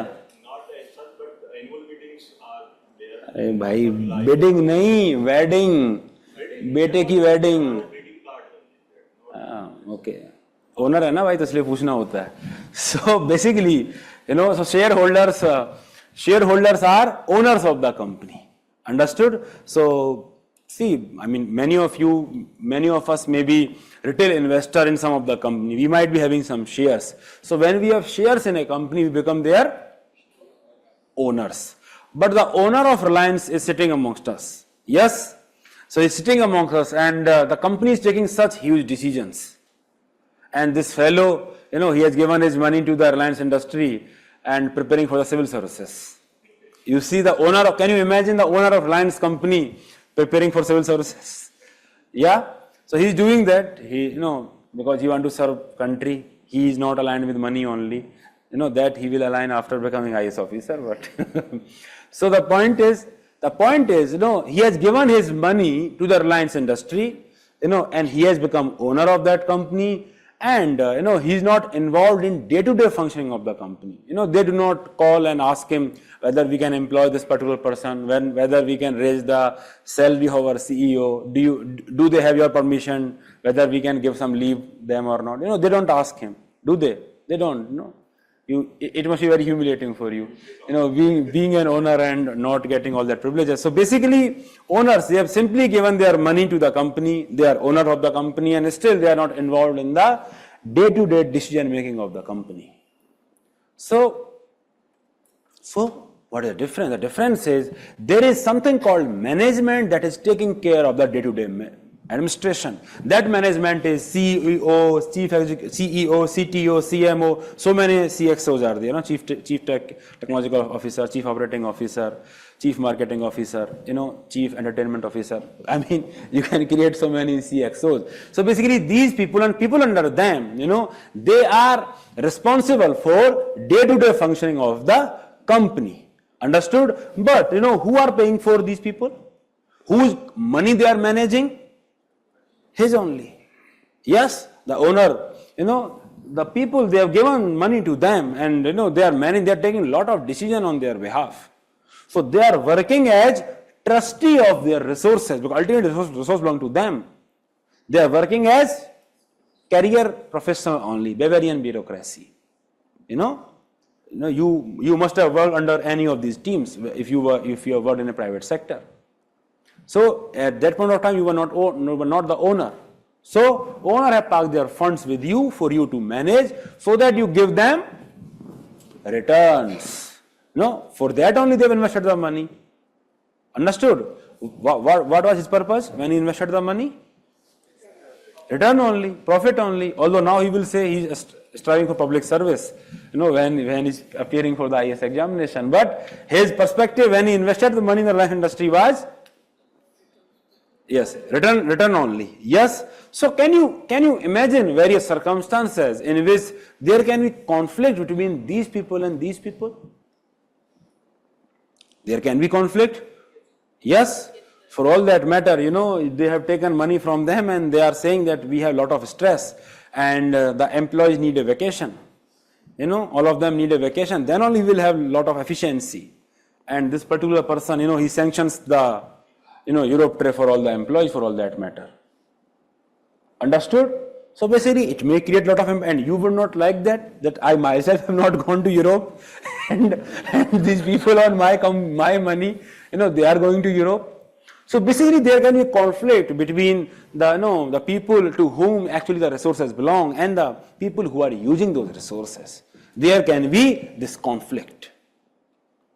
Understood? And also, these people, the reason they have invested their money is that they don't want to involve into the day-to-day life of the operations, And these are the people whom they have hired on their payroll that you take decision for us. Day-to-day operation, you deal with there. We will be preparing for civil services, you make this company great. Understood? But then, how this conflict is resolved? Because in the context of executive and people of India, if we just use the same parlance more or less, people of India are the true shareholders, to them only the money belong, but executive is spending that money after, the legislature is there in between. It is sanctioning the money to the executive. Similarly, there is structure that is called board of director. This board of director is basically supervising over the management of the company. And all the major decision, like Europe trip, for example, if it involves so much of money, all the major decisions are taken by board of director. This management group, they must, get this approved by the board of director. Major, not the day-to-day functioning, whether an employee can be given leave or not, because these are very big people. You don't want to bother them with such request. He's saying, yes, sir, I don't want any such request to deal with. Understood? So basically, for that only they are paying. So this board of director is actually a body which is actually supervising over the management to ensure that the shareholders should get returns on their investment. So ultimately, they are acting on trust only. Yes, on their trust. But the other important side is the board of directors. Then this management structure, does it work to only maximize the return? Does it work to only maximize the return? Because, for example, let's say this particular structure is actually the structure of a famous attack that just went down. So the shareholder, of course, they will want that we need more and more money, and perhaps, they can tell the board, because they will have representation in the board of directors, and then this board of directors will tell this, that you have, let's say, 10,000 enrollments to do in the foundation course in this year. Because that only, if we do that, then only we will ensure that we are having a return on our investment. Understood? We have given you hundreds of crores of rupees. Please, get at least 10,000 enrollment. That is what you will do. When you give some money to anyone to run the business, you will give them some target. This is what at least you should target. So these people have given, the target, or let's say 10,000 enrollment, to this. Then what will happen? Now, the chief marketing officer who will be there, he will give the sub-target to the various sales team, and those team will work on passionately that they will create, they will just sell the course. Even if it means that they are mis-selling the course. Even if it means, they are just duping the customers.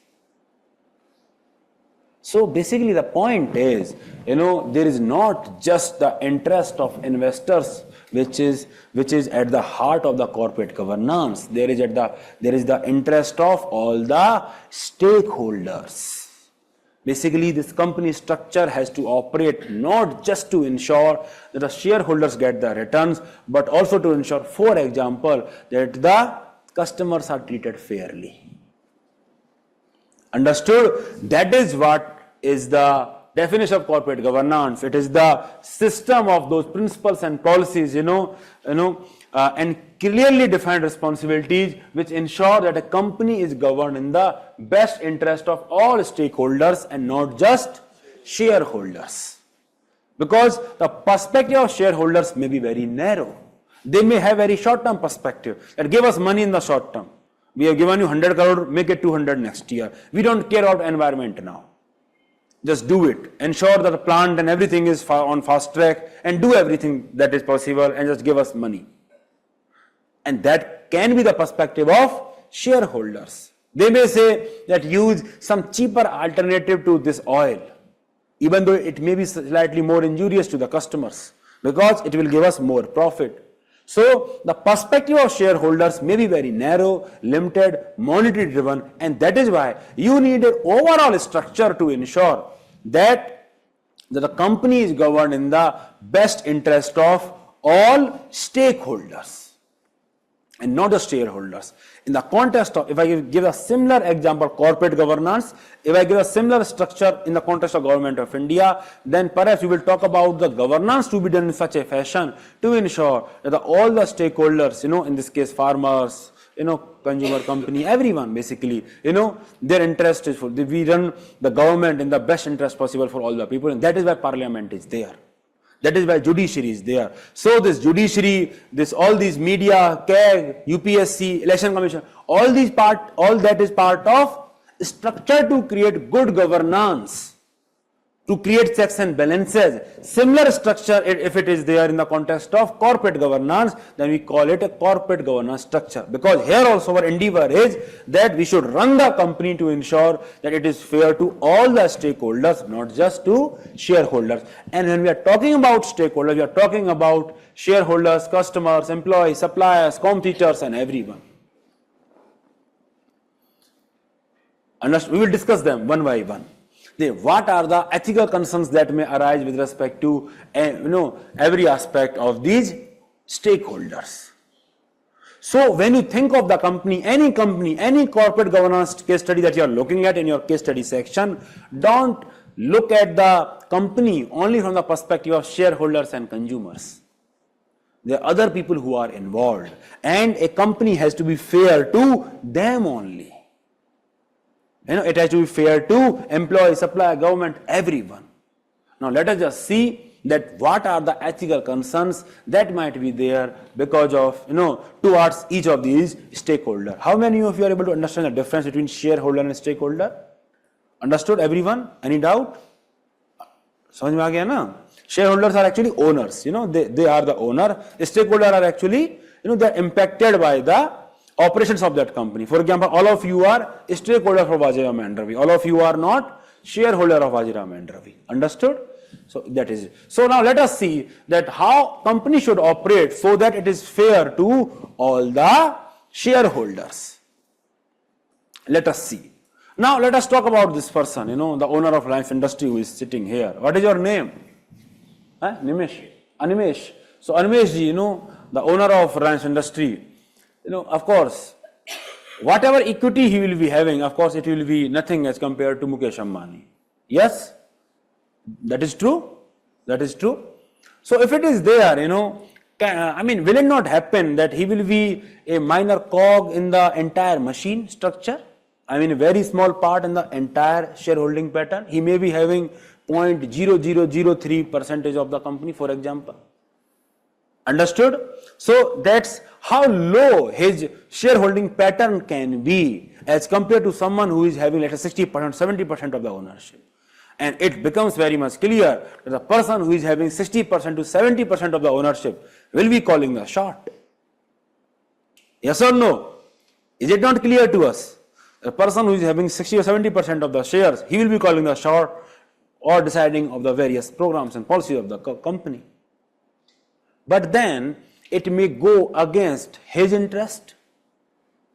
For example, Mukesh Ambani may say that, we have to, let's say the company has made hundreds crores of profit this year, and he will say, we need to book profit now.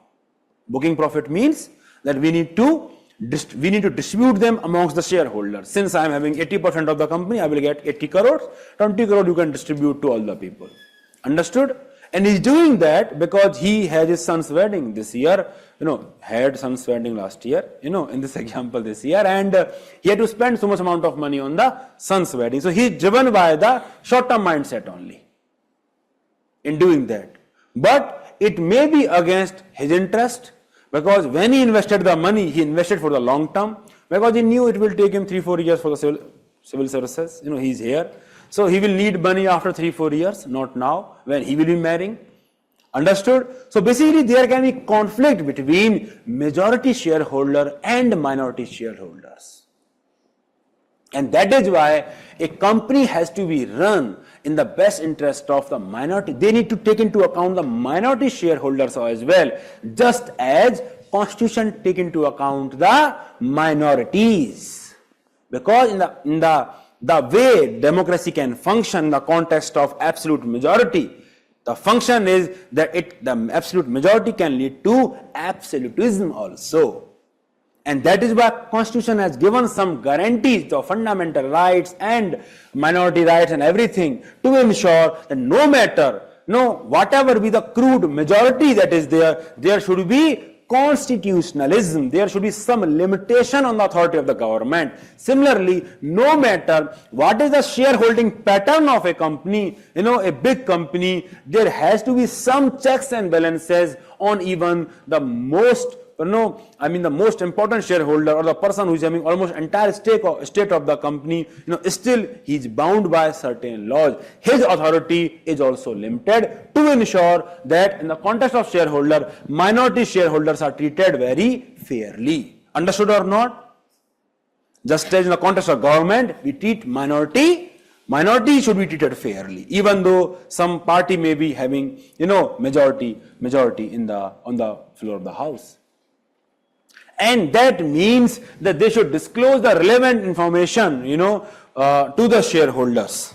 That means they should disclose the relevant information to the shareholder. And that is why you ask him that he will be getting annual mails about the performance of the company or the periodic update how company is doing, because he is the owner of the company and he should be informed how these people, CXOs who were there, how they are using their money, what kind of return they are giving on their money, what the performance of that money, whether he wants to remain investor or not for that matter.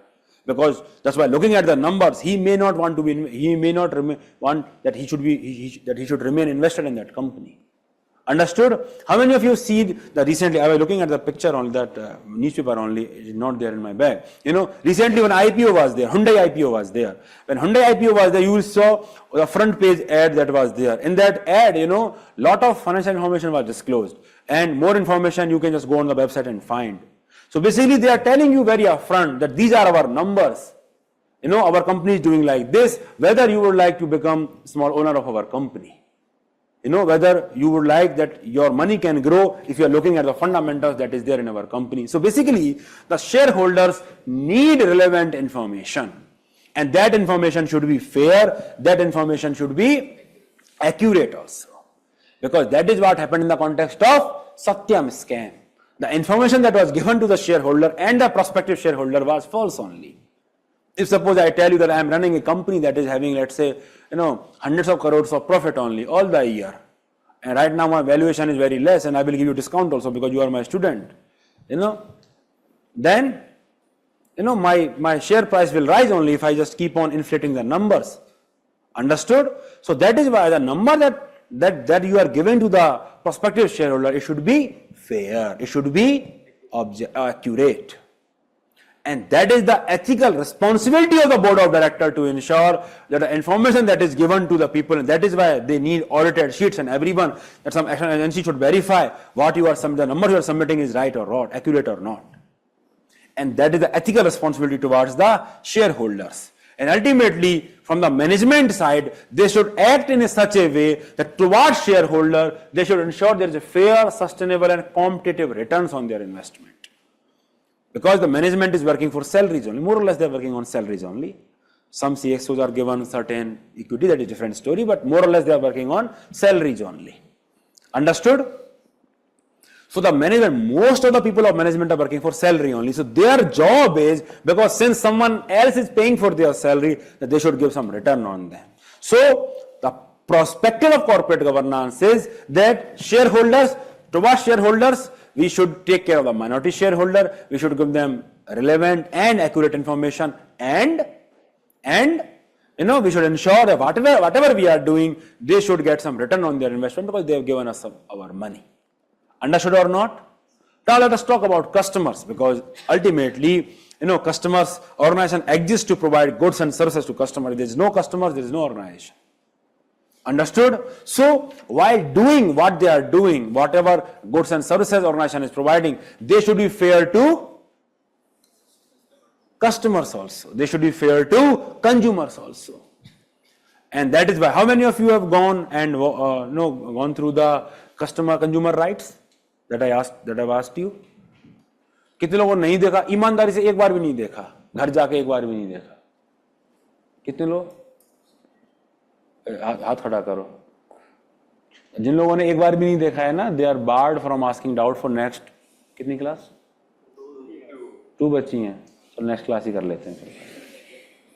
That is emotional side of me. Yeah? Please go through the consumer rights. कौन कौन go through किए थे वो हाथ खड़ा करो. चलो तो बताओ.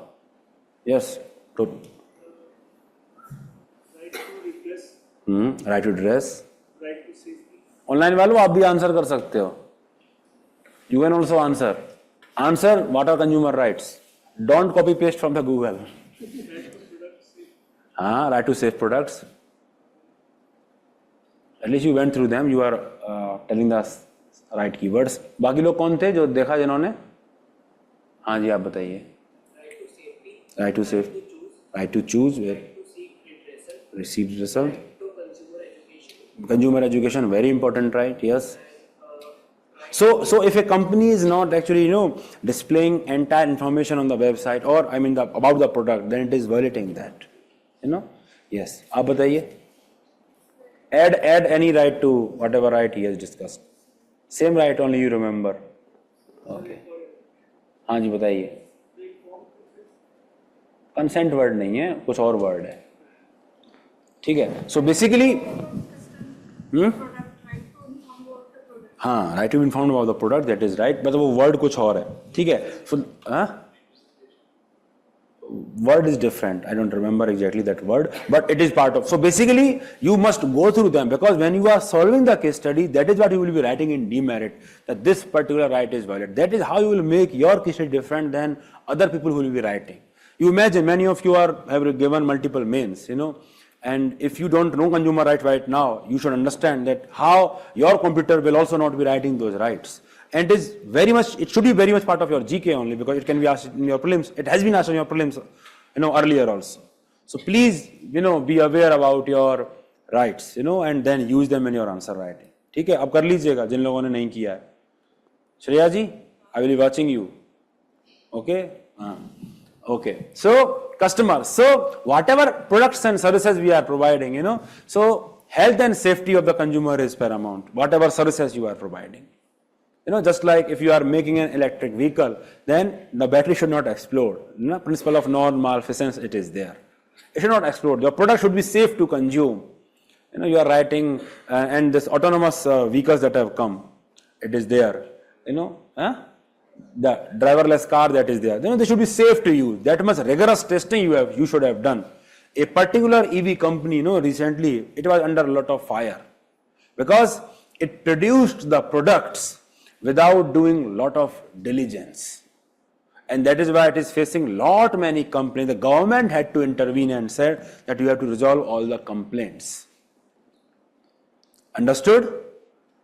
I remember one of my friend who was working in that company, he told me, I think 1.5 or 2 years back only that no, don't buy this company's product. That they are moving at breathtaking speed and they are not actually taking care of the safety that much. So I'm telling you this. So anyone could foresee it actually. But if he, while working at that level, he could know. The people who are working at top level, they will definitely know. Understood? And that is why the problem that you are seeing, they were bound to come. Understood? So the product should be safe to use. That is the important thing. Product should be safe to use. So health and safety of the consumer is very important. Then whatever you are doing, just do the Google and you will find lot many complaints. Government has also intervened recently. Then whatever you are doing, you should be mindful of the impact it will create on the environment, basically consumers also.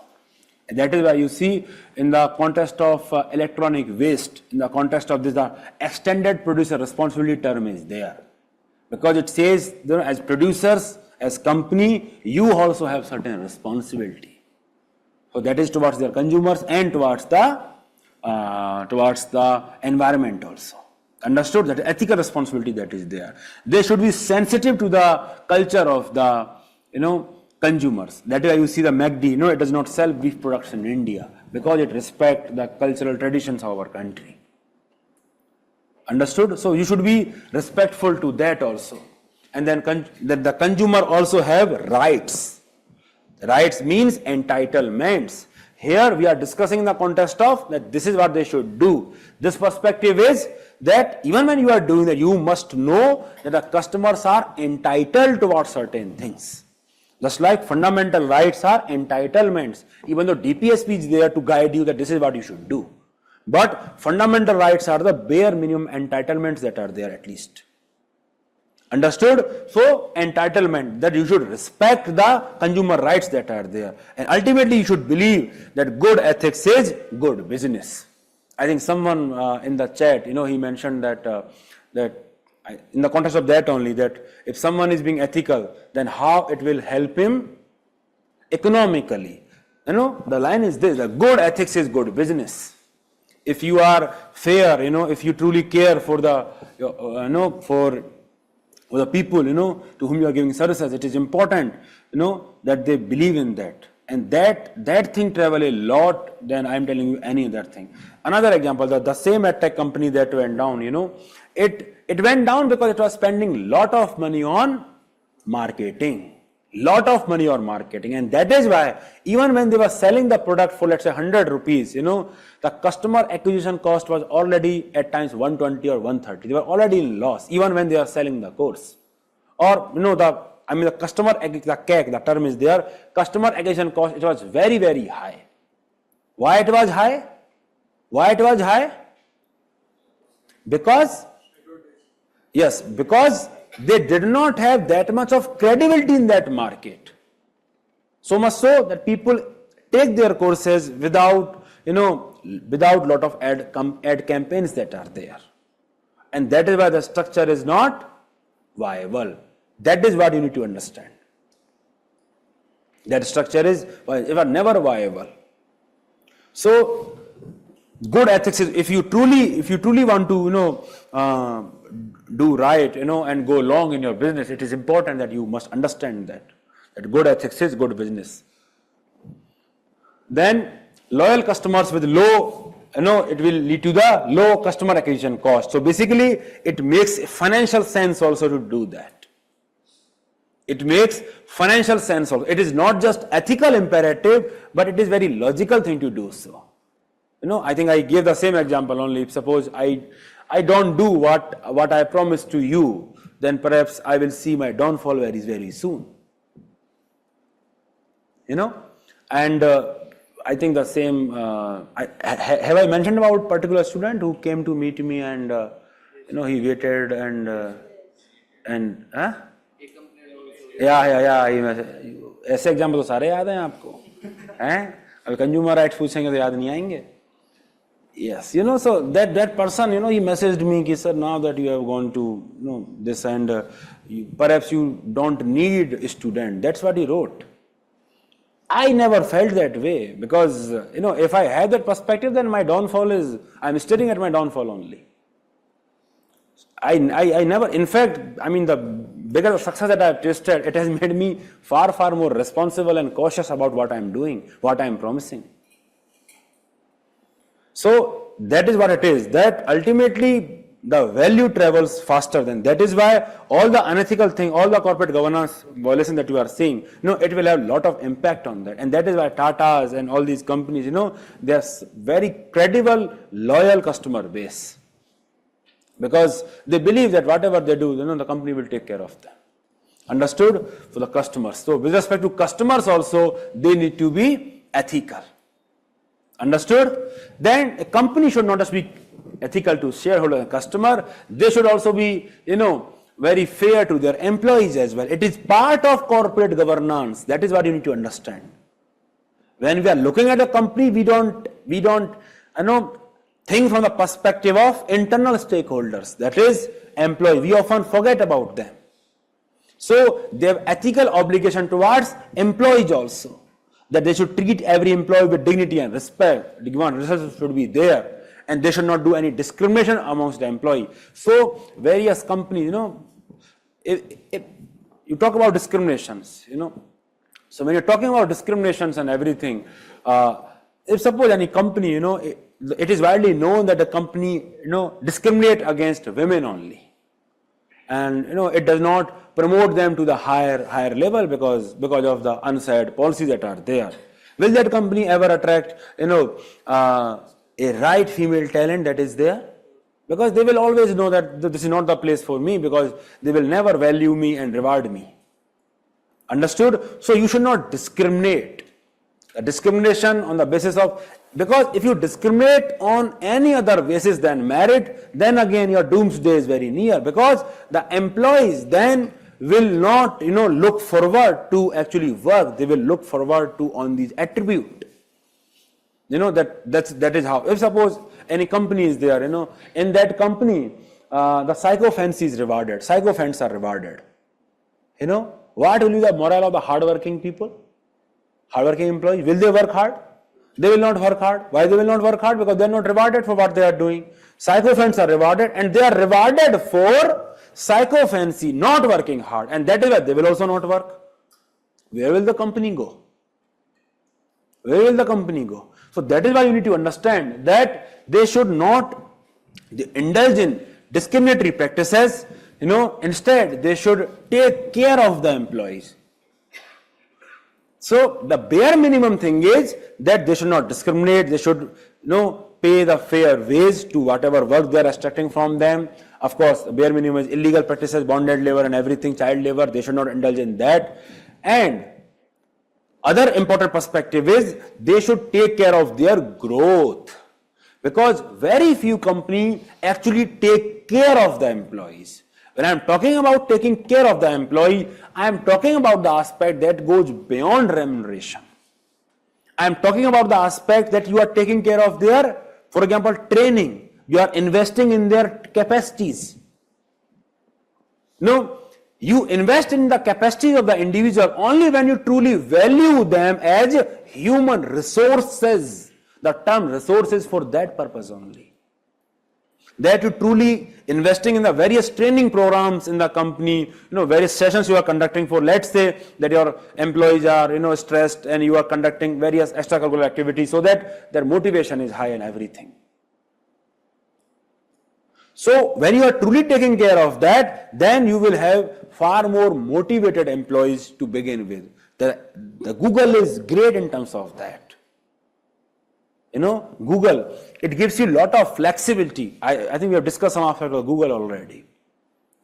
Failures, it rewards thoughtful failures and everything. A lot of flexibility it gives to the employees. Discrimination, all these things are not. And that is why you see people would like to, they have this, that Google is the best place to work. If they are placed there, then they are very fair. Understood? So that is there. That they should be fair to their employees. They should be fair to their employees. That is there. Fairness should be there. Otherwise, a problem will be there. So fairness, not just from the perspective of doing bare minimum, but also from the perspective of growth. Growth, not just economic growth, overall growth, human capital. And that is why you see in the various organizations, they don't actually, the vocational training aspect and everything, they are ignored in our society. And that is why we don't see that lot many people are skilled, because institutions don't want to spend on them. Partly it is because of employees also, because when they get the training, just after training, some after working for some months, they simply shift to other organizations. So companies are not able to recover the training cost. So partly because of that, and partly because of attitude that perhaps it is something that employees should do themselves only.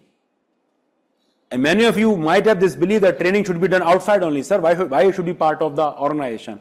Because on-hand job experience teaches you far, far more than what training academies can teach you.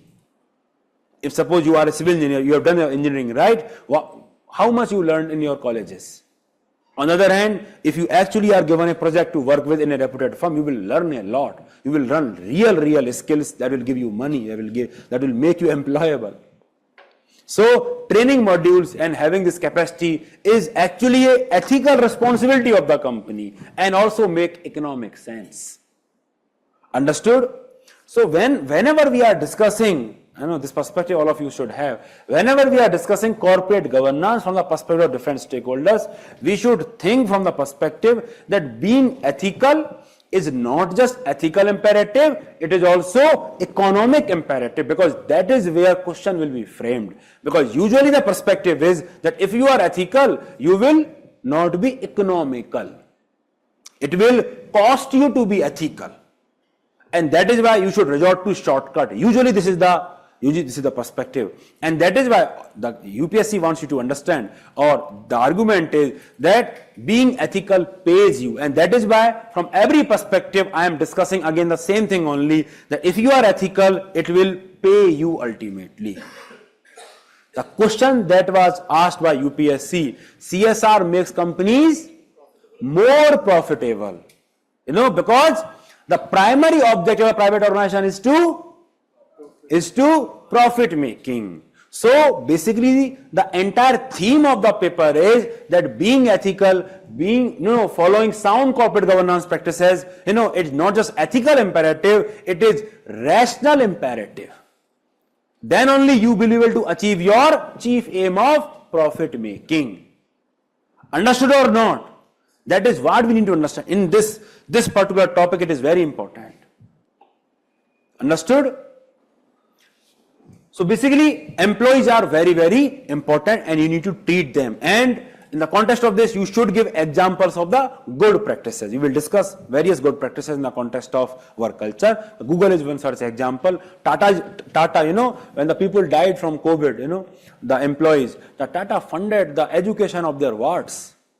And it gave them lot of money, even when their employee had died, to the family. So basically they were taking care of the family. So this is a good corporate governance practice, because that will make employees more motivated to work, that they should work for the company. They should be more productive and more motivated for that. So there is a perspective that you should think. Then, so whatever you are investing on them, whatever money you are spending on them, it is actually in your benefit only, rather than for just their benefit. That is the perspective that is here. Then, company as a whole, if we talk about, if you are ethical, then it automatically will lead to the higher market valuation, because again, your cost will be low, profitability will be high, because brand value will be there.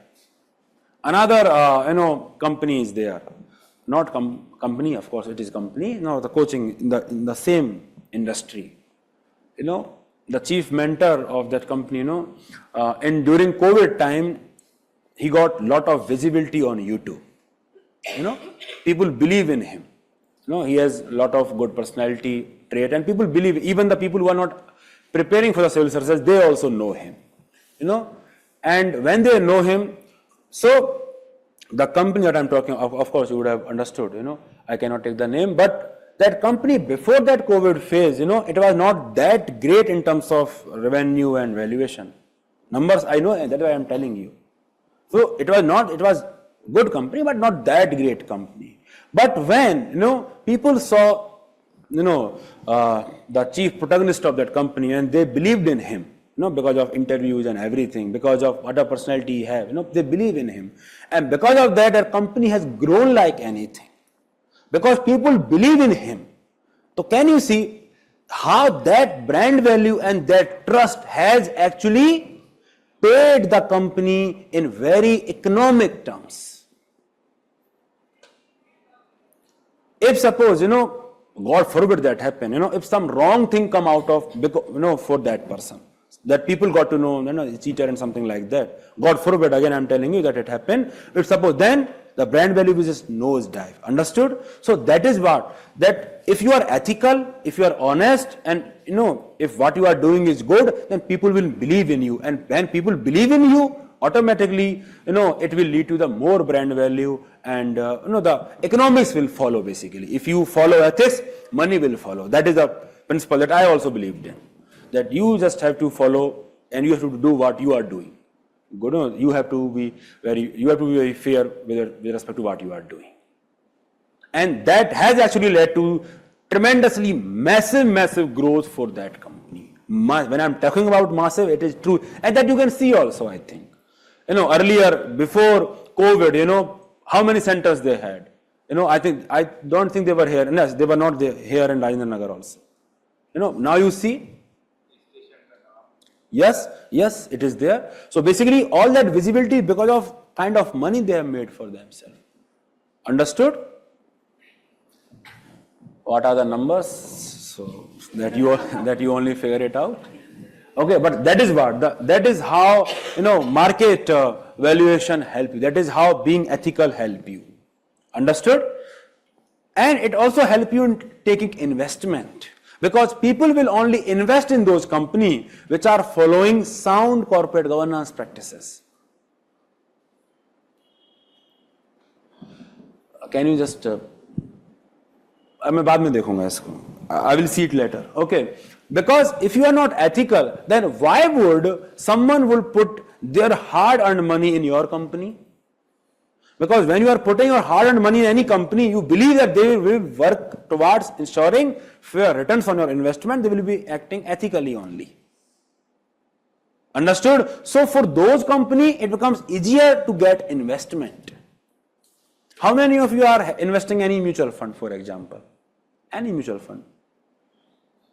Okay, so I think in mutual funds there are various categories: large cap, mid cap, small cap, micro cap, something like that. So basically, larger the company is, it will be called large cap company. Understood? So the larger company, of course, they have far more regulations on them.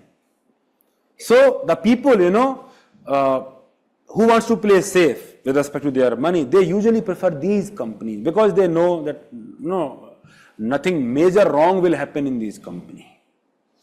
Understood? So that is their perspective. Not to say that all the small cap, micro cap are, bad company. I'm just saying that it helps them in getting investment because of the kind of reputation they have made for themselves for quite long. And that has helped them in growing, at such big level. Then risk management. We are discussing that how being ethical helps the company itself. Now risk management. For example, I give the example of private banks. Now banks earn profit by giving out loans.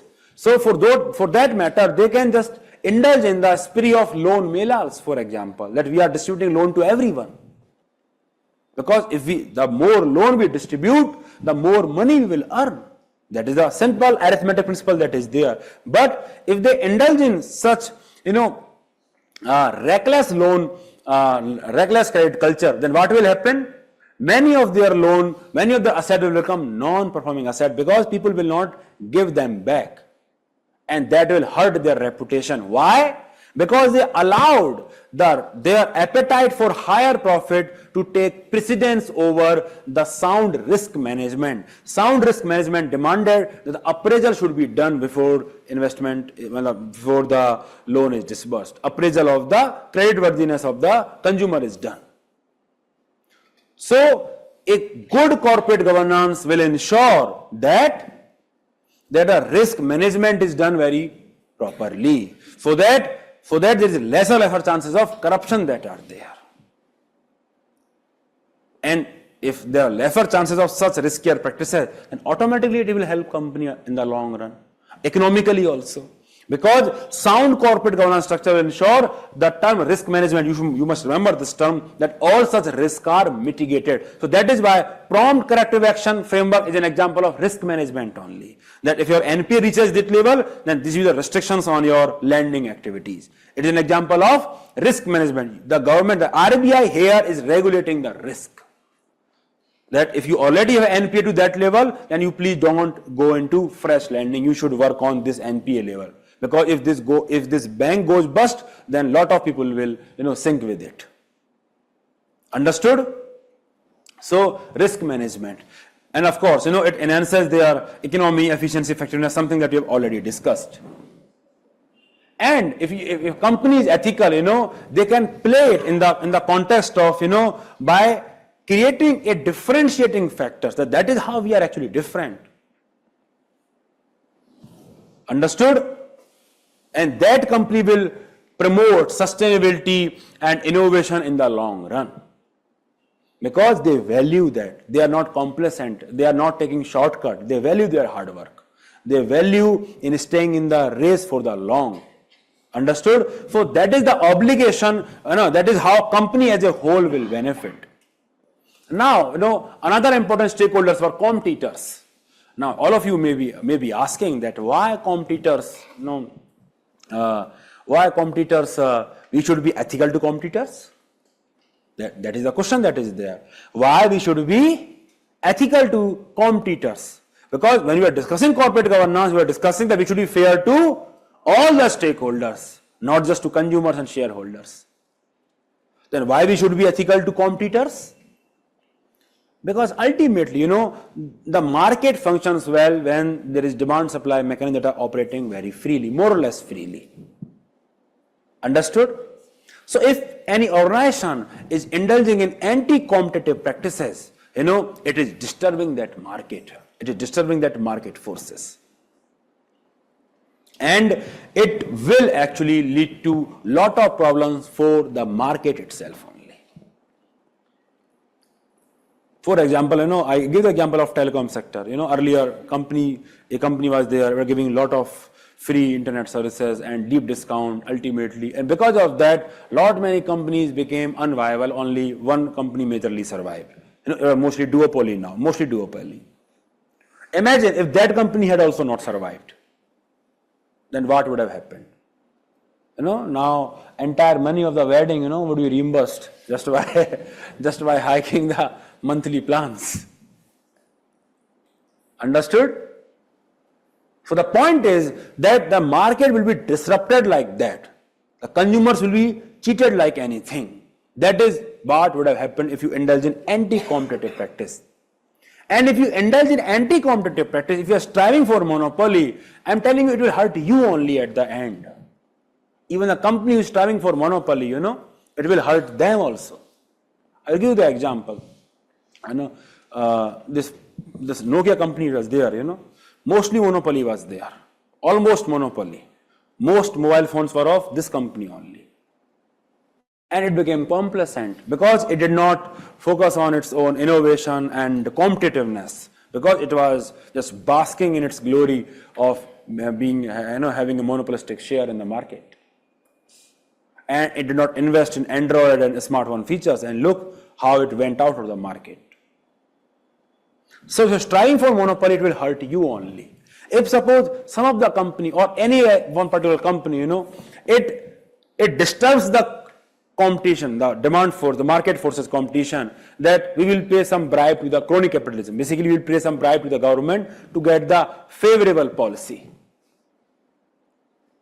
To have the favorable policy. So if any one company is doing that, suppose a tender is there, the telecom company is giving some spectrum or a tender is there, then all the company are here which are participating, and this person, this company feels that he should just give some money to the minister and should get the contract instead.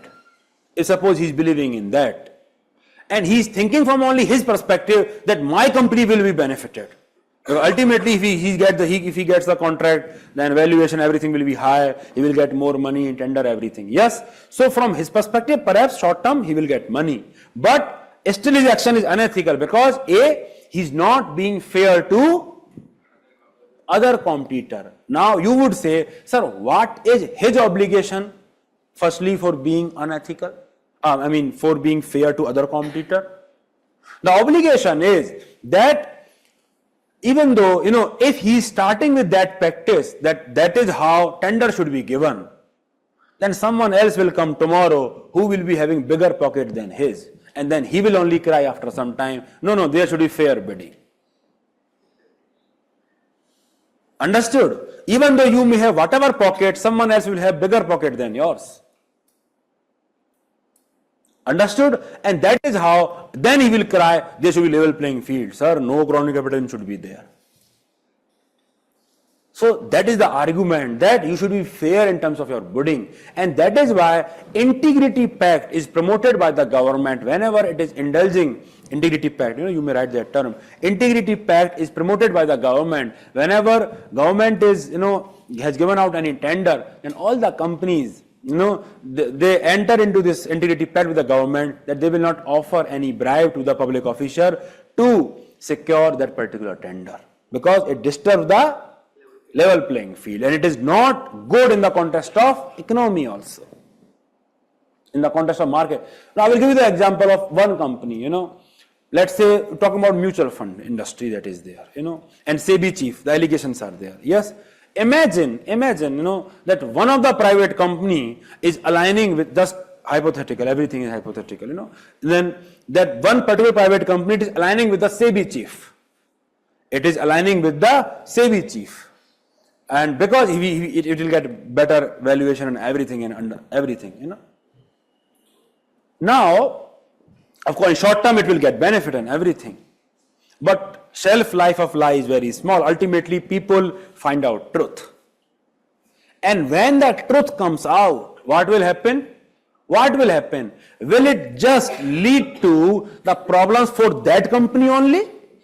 No, it will lead to the problem for entire industry because it is raising the questions on regulators' capacity to be fair.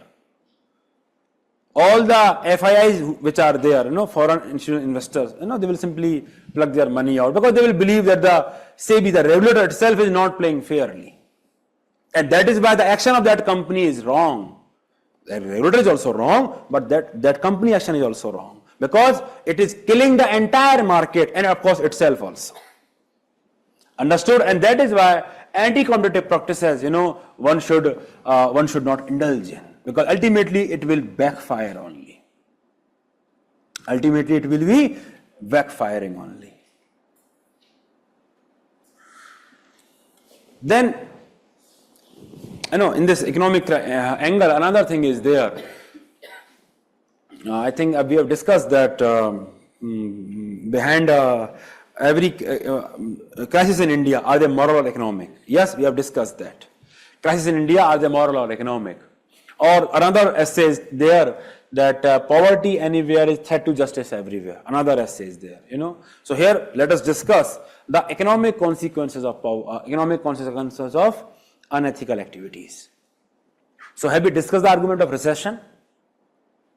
No? Recession. If we believe in extreme capitalism, then how that particular action is anti-market. It will actually lead to doomsday for you only. A company is there, and that company believes in extreme capitalism.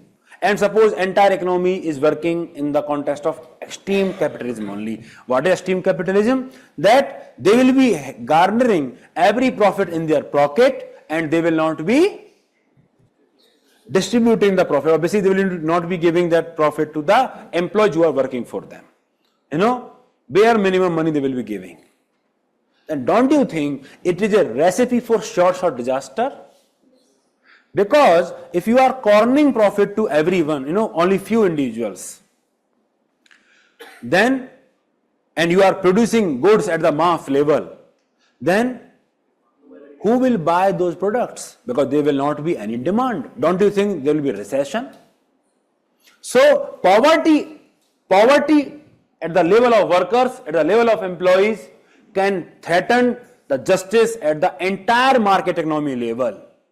Because ultimately entire market economy cycle will enter into recession because there is not enough demand, because most of the people are not getting fair wages.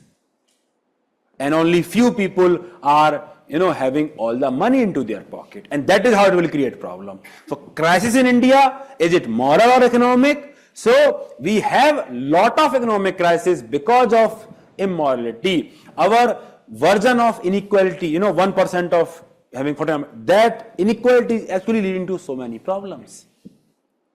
Understood? And you talk about after industrial revolution, if you just look at the periodicity of the recession, you will see every 10 years, 20 years there was recession. This recession was because of this only, and you see what were the measures that were there in the New Deal after Great Economic Depression. They increased government spending towards what? Welfare objectives only, so that to put more money in the hands of public only, something that they ignored earlier. They were not putting money into the hands of public. Understood? And that is how it will create problem for everyone. So the solution was in being more ethical, in putting more money, and that is why even the most capitalist country, most ardent advocate of capitalist economy, they also had to undertake lot of socialistic measures just to ensure the economic cycle functions properly. Understood? So that is what we need to understand, that if you are not ethical, that entire market economy, you may actually lead to the problems for that also. Understood? So I think here we should stop. Tomorrow we will discuss why in larger context companies should be ethical to society, regulators and everyone. Understood? Some part we have discussed. Other stakeholders we will cover tomorrow. Tomorrow we will have class at 11 a.m. 11 only slot is there, 11 to 1:30 slot is there, right? Usually slot 11 a.m. we have tomorrow class. After that Wednesday 5:30 p.m. only. Mini test, you only tell, Monday. Many are against it, so let me just put it on vote. Okay, then we will decide after that. Okay? 11 a.m. See. Classroom, yes. I need to ask the classroom that which classroom is available. Okay, I will message in the group. It may be different. Yes. Which part? Okay, starting only. Corporate governance photos are there. Yes. Here only? Earlier one photo is there. If you want, you can take that also. A mini test will be based on syllabus. For 5 days, I will give you some schedule. Okay, that mostly I will be having question. Usually, see, the reason I am having mini test after completion of syllabus is that when you write an answer, you should write from multiple perspectives rather than some isolated topics. Then only you will have multi-dimensional answer. For example, when we were discussing that particular quotation only, all of you were thinking from knowledge without character only. No, you did not went and ventured into virtue ethics and John Rawls and something. And that multidimensionality comes of when you have the picture of entire syllabus. So, but still, I will be following certain syllabus because that will make it easier for you to revise. Okay. So for first 5 days, we will have some syllabus, and after 6th test will be miscellaneous. So that whatever remaining things are there, I will give, and the test will be of 1 hour. But later on, I will be to cover maximum theme that are there. I will be giving certain questions that I will only discuss here, and you can brainstorm on those questions. Okay, that we will do to have maximum coverage. Understood? Please revise. We have lot of time. You revise. कितने लोग revise किए ethics ईमानदारी से? थोड़ा बहुत तो देखे तो सही. कितनी देर? कितना? 15 मिनट? घंटे 2 घंटे? घंटे 2 घंटे में 100% का डिफरेंस है. अच्छा, घंटे थोड़ी ना देखने हैं. अच्छा, ये भी ठीक है. जब तक मन करे तब तक पढ़ो 5 मिनट. आपको कहावत देता हूँ, आई थिंक मैं बोल चुका हूँ, what gets measured gets done. नहीं, आपको नहीं सुना? आप थी न्यूज क्लास में? Convenient, no. Have you watch all the lectures? So 29, one level more I was not there, na, so that lecture is pending. अच्छा, So 1 minute. okay then see you tomorrow at 11 a.m. Telegram पे डालूंगा, I will be posting it on Telegram.